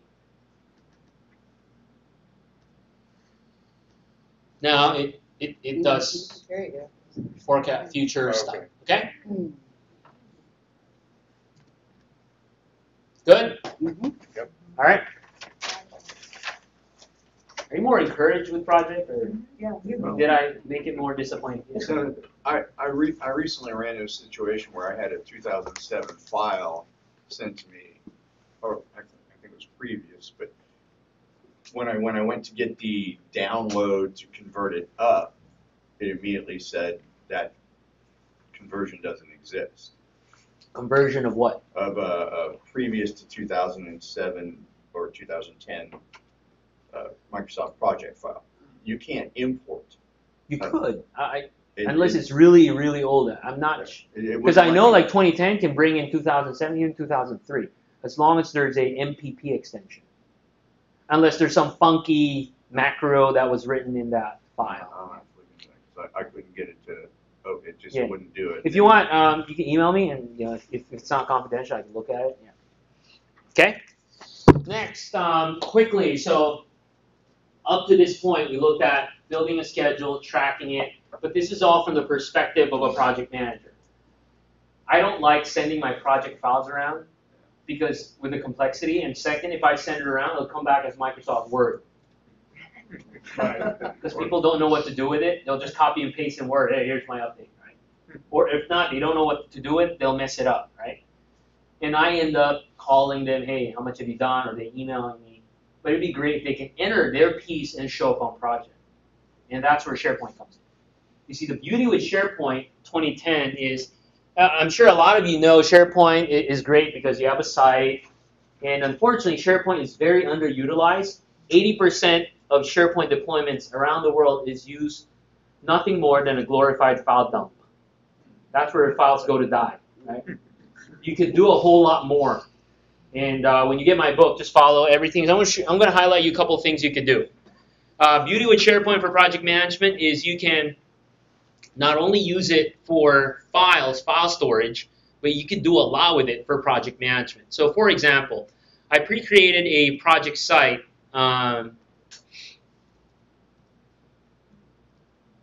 This was yesterday when I was showing them stuff at Kennedy Space Center, but let me do it here too. So this is your project site. You can put a lot of different stuff. Not only can you put documents, you can put tasks and a bunch of stuff, okay? So what I wanted to focus on is how does project work in SharePoint? The beauty with Project 2010 and SharePoint 2010, there's a built-in feature where I can take my schedule and push it out to SharePoint as a task list on the browser.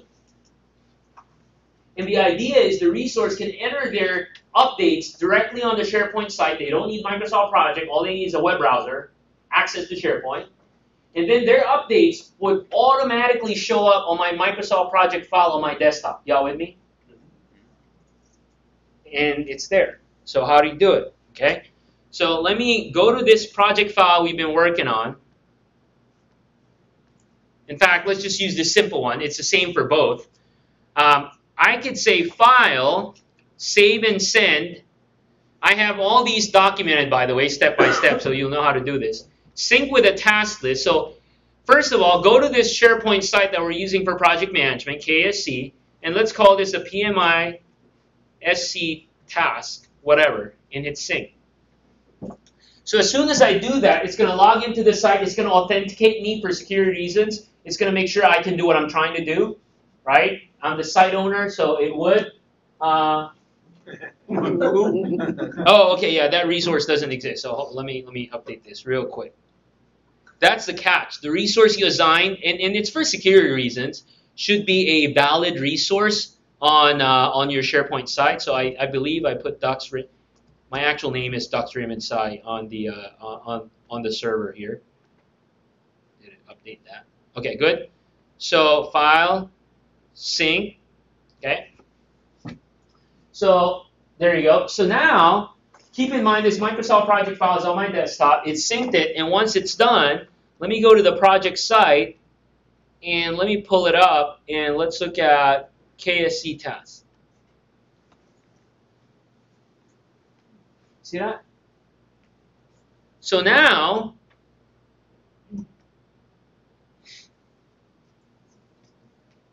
not only are the tasks there, all the common information are there, but the idea is the resource can update their information here. Now, the docs, that's great. So what you're saying is the resource, go to the site, they put their stuff in, it's going to sync with your project file. Absolutely. But docs, we don't capture percent. You know, just like you, I capture actual hours or actual dates. Y'all with me? I don't really care about percent. That's fine because, like I said, the percent complete there is time. The good thing about this syncing is you can sync all the fields if you like, or you can specify what you want to sync. Okay. By default, it syncs these basic field. I just want to sync actual work or something. Oh yeah, actual work. You can do that. You want to do that. And I just want to actual start and finish. So maybe those three things. How much time, total hours you spent, and when did you start, when did you finish? That's all I need.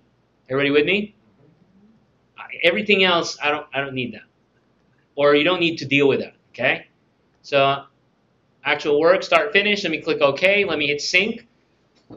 By default, it doesn't sync all the fields because it might take up to, it might push information you don't need. So once it's synced, you won't see it right away. You can, just like project, you can update the view.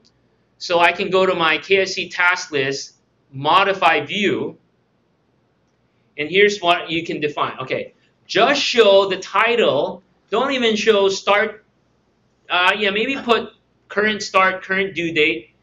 No percent complete. No, you don't need to show all this. Predecessors assigned to. That's fine. Where's actual work? Did it show up yet? Let's see if it's synced. Is it here? Not yet. Hold on. Did it sync already? I think. You know what? Let me do this. Give me a second. I think while I was doing this, it was still syncing. Let me click OK. Okay, let's do this again. List. Modify view. Am I on the right one? You're right. You're on KSC, Yes, but you you have can. linked it to. Oh, PMI. You're right. Yeah. Yeah. Thank you. Oh, here you go. It's an error between the keyboard and the chair. Thank you. Attachments, title, start date. So no percent, no task, no priority. I want present. There you go. You see that actual start, actual finish? It's synced. So let's see. In actual work, you're right. So I wanted to line this up correctly. So due date would be column 4. Let's do start column 5, finish column 6. It'll fix it by itself. Actual work column 7. That's what I'm interested in. Okay, and then let me click OK. So as I do that, it'll line it up. There you go. You all see that? So now I tell my resource, okay, go here. So it looks like you started this on the 28th. Let's say I finish on the 2nd. I can do that. And I spent 40 hours. You all see that? So as soon as the resource is entering that, obviously the schedule won't change automatically, which it shouldn't, because at the end of the day, the project manager will still have to make the decision, do I take this, do I not take this? Or if it's something's wrong, because you don't want this to automatically change and start affecting other people. Because people might have typed it erroneously too, right? So as soon as the resource does that, the project manager, by the way, how would the project manager know? There's an alerting mechanism in SharePoint. If alert is set, you can set rules. Anytime this gets updated, ping me, right? The project manager can open Microsoft Project and hit sync. You can actually display the sync button. So as soon as it syncs, a couple of things you see. Notice it checked. It's completed. Everybody with me? Because the resource put a complete date. If I look at let's look at the right window here, or the right view here. View, table, tracking. There you go.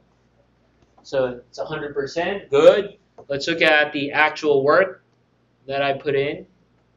Is that what I put? 24? I can't remember. I thought you put 40. I put 40? Yes. What did I put on finish? Ah, yeah. You showed it 100% complete.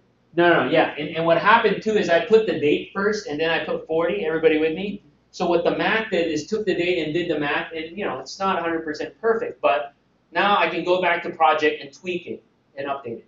So any updates I do now, so let's say I look at this and say, you know what, Dux, you didn't spend 24, you spent 40, which is fine. And you see it keeps changing, right? So I could do, where would I go? Manual, right? I could leave it at that, that's fine. And then put 12.2. What? Hold on. Did I click manual here? Yes. Let me double check. What's view, Gantt chart, table. I might have missed something here because I've been clicking away. Okay, all right, 1 second.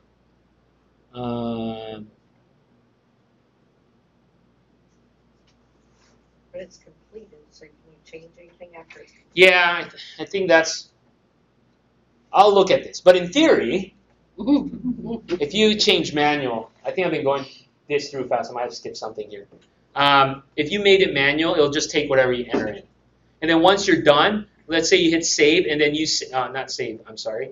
You hit sync. The new updates will now be pushed out. So if there's a new schedule, new date, and whatnot. The other beautiful part why I love working with SharePoint is, while this is already good, you guys like this, first of all, the syncing? But wait, there's more. The resource, I don't know about you, Outlook is my command center. The resource can actually take this and say connect to Outlook. And they do it one time. It will show up on their Outlook task list, PMISC task. And what does that mean? Document their work. They can just update it. Reminders. Ties to the reminders. And second, they could do all the updates here. Yep. Which now syncs with SharePoint, which can sync with Microsoft Project. Does it update their calendar? No. That's nothing to calendar. It's tasks. Outlook tasks. Yes? Don't you love it as a project manager? You have to enter something. Oh, I got to put it in Excel. Oh, I got to stick that same information in this project site. Oh, I got to stick it in Outlook. You're getting paid too much of a data entry person. The idea here is SharePoint is your repository, regardless if you're interacting with it from the browser, through Project, or through Outlook. In fact, almost everything in this project site can be consumed and interacted with in Outlook. So for example, your document library, right? All these documents, I can say, hey, Connect to Outlook. Are you sure? Yep. Are you sure? Yep. So what's going to happen is, once the connection, and you do it one time, guess what? All the documents in your project site is now visible in Outlook. The same with your discussion board, the same with your site calendar, the same with your site contacts. What about Google? What? Google or any of the others? Or, What about it? what about it? No, what about it? What do you want to do? You can't connect to any of those then, right? So No, and that's why if somebody these, on Gmail or whatever, you I can. mean, hold on, let's think about this, right? You know, Sure. Google's fine, but this is the power of the way I look at this, the platform, right? Microsoft. If you imagine SharePoint as the glue, you can work in Project, you can work in Excel, you can work in Outlook and Word on your terms, but SharePoint is the glue that can direct and integrate all this stuff together. That's why tools like Basecamp, right? I don't even use Basecamp, it's a web-based tool, or Google Sites, they're fine, but what's the problem? You can't make Project talk to a Google site, right? Primavera, fine, but to work in Primavera and Project, what? You got to spit it out to Excel first, and then suck in Yes. Excel to Project. That's what we're doing right now. And then what you update in Project, does it reflect in Primavera? Hell no. It's doubly work. There's more to this too, right? Let me expand your mind. We don't have time for this. I'm going to show you, I'm going to send you resources. I showed this demo yesterday. Somebody was talking about this situation. Docs. As a part of our project, we have a process. At the end of the month, every project manager would have to send Miss Sally in accounting an expense spreadsheet. Our company has 100 projects ongoing every month. Miss Sally gets these 100 Excel spreadsheets of expenses in her email, drives into her desktop, puts together a monthly expense report. You know Miss Sally, right? Busy lady. I am Miss Sally. Oh, you are. All right, Miss Doris. So Miss Doris, right? Miss Doris, how much time do you spend every month doing this, collecting? So let's say 8 hours total for everything, right? Grabbing the email, putting it together, reviewing the receipts. Would you be interested if we cut that down to 4 hours? She said certainly, but she goes, Docs, but I'd like it, but here's my ask. I'd be up for it if I could do it in Excel. You see, I'm retiring in 2 years. I don't want to learn anything new. The hardest part about this stuff is change management. You know that, right? I mean, we got the greatest tools, but you tell somebody used to Excel, even with SharePoint, which may seem so simple, no, I just want to use Excel. Well, you're in luck. I'm going to show you a feature in Excel. So here's what we're going to do, Miss Doris. What we're going to do is... So here's what we're going to do. We will, instead of having project managers email you Excel expenses every month, we're going to tell them to enter it in the project site where everything else is there anyway. And as soon as I do that, it's going to automatically appear in Excel on your desktop, just like the project thing. Y'all with me? You're going to no need email, okay? So I'll show you step by step here quickly. So here's what you need to do. So I've got Excel. So let's say item cost. So let's say we bought pencils. We bought tables, pencils, $800, $1,000, lots of pencils. That's right. That's only one in NASA. Space rated. That's right. Mars durable. Flight rated, yeah. And I'm going to make this as a currency, the right format. So this should be familiar with everyone. Everybody see that? Yep. So now I'm going to take this information, gang, and convert it to what's called an Excel table. All right, so now it's Excel table, but check out what happens up top. Nothing special. This is out-of-the-box Excel. Do you want to publish this and sync it with a SharePoint site? Okay, so now I'm going to take this, and instead of typing the address of that website, I'm just going to copy the address. I might type it wrong. So I'm going to copy the SharePoint site address. I'm going to call this a PMI space codes expenses. Okay, so just like what happened in project earlier, Excel will contact that project site, log me in, publish that information, create what's called an expense list, and once that's Done, gang. I can open it up in the spirit of having a one-stop shop. Everything else about the project is there, including the expenses. Y'all see that? So now the new process is project managers, they don't have to fire up an Excel file every month to Miss Doris. Project managers go to their project site where everything else is, and they can enter in all the stuff they bought. We bought a car for $80,000. That's it. Now, how would she know? Just like project, you set the alerting, she'd get an email alert, hey, somebody just updated the expense. She can go back to Excel, in Excel, because that's what she's comfortable. She doesn't care about the site. She fires up Excel and just hits a button, just like project, called sync. And voila, it's there. No more email. Not only can she see the information, she's looking at the receipts. You guys didn't buy a car. You're funny. You bought carpet. And it's $800. Okay? Not only can she consume it, but she can interact with it. You talk about one source of truth. She can push it back out in Excel, and as soon as she does that, that piece of information is also reflected on the project site. You guys like that? Yes. How about your variance? I mean, you had a variance. Yeah, 1 second. Okay. Is that new, Ducks? No. You know how old this feature is? It's been there since Excel 2003 and SharePoint 2003. It's a 10-year-old freaking technology. Now, let's take it further, right? Let's take it further, friends. What if, so I'll get to your question in a second. Well, what if we want to display some report or some visual on how much we're spending? I don't have time, but I'll just explain the concept. I'll send you instructions, a video of how this works. In SharePoint, there are a lot of visualization tools, one of which is what's called the chart web part. What you can actually do, and it's easy, there's no programming, but there's just steps you have to do. You can drop a chart here and tie it to any data within your SharePoint site. It could be the expenses list. Heck, it could be a variance in my project schedule. Now you have your baseline and actual. You know how project calculates variance for work and duration and whatever? You can actually push the variance information out to SharePoint and tie it to some chart.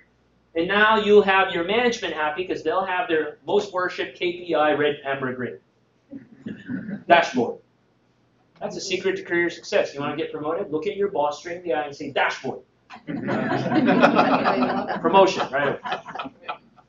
But once you drop that and tie it to the right data, so in this example yesterday I was showing them, what if somebody has that Excel file and that Excel file gets updated with another expense. So let's say we actually bought a car for the project and we spent $10,000, right? And I sync this Excel with that expense list on the project site, which, by the way, is being rendered in this little chart. It's dark here, but this is the car. Y'all with me? Real-time reporting. Do you think a day would come you're going to update a website with Excel? But what's the power here? How many times do you have to build reports for management every week or every so often because the data is just not real-time? Send a PowerPoint. Forget that. As soon as the right data is updated, you can reflect it with the right visual. And if you want to see the power of this, gang, let me bring up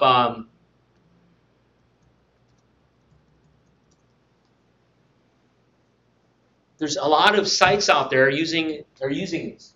This is the Virginia Department of Transportation running on SharePoint. See these dashboard? This is the public dashboard. It has metrics, KPIs for all different stuff. Somebody got promoted for sure. But you can drill down. You can look at projects. And it gives you data. The cool thing about this, why SharePoint?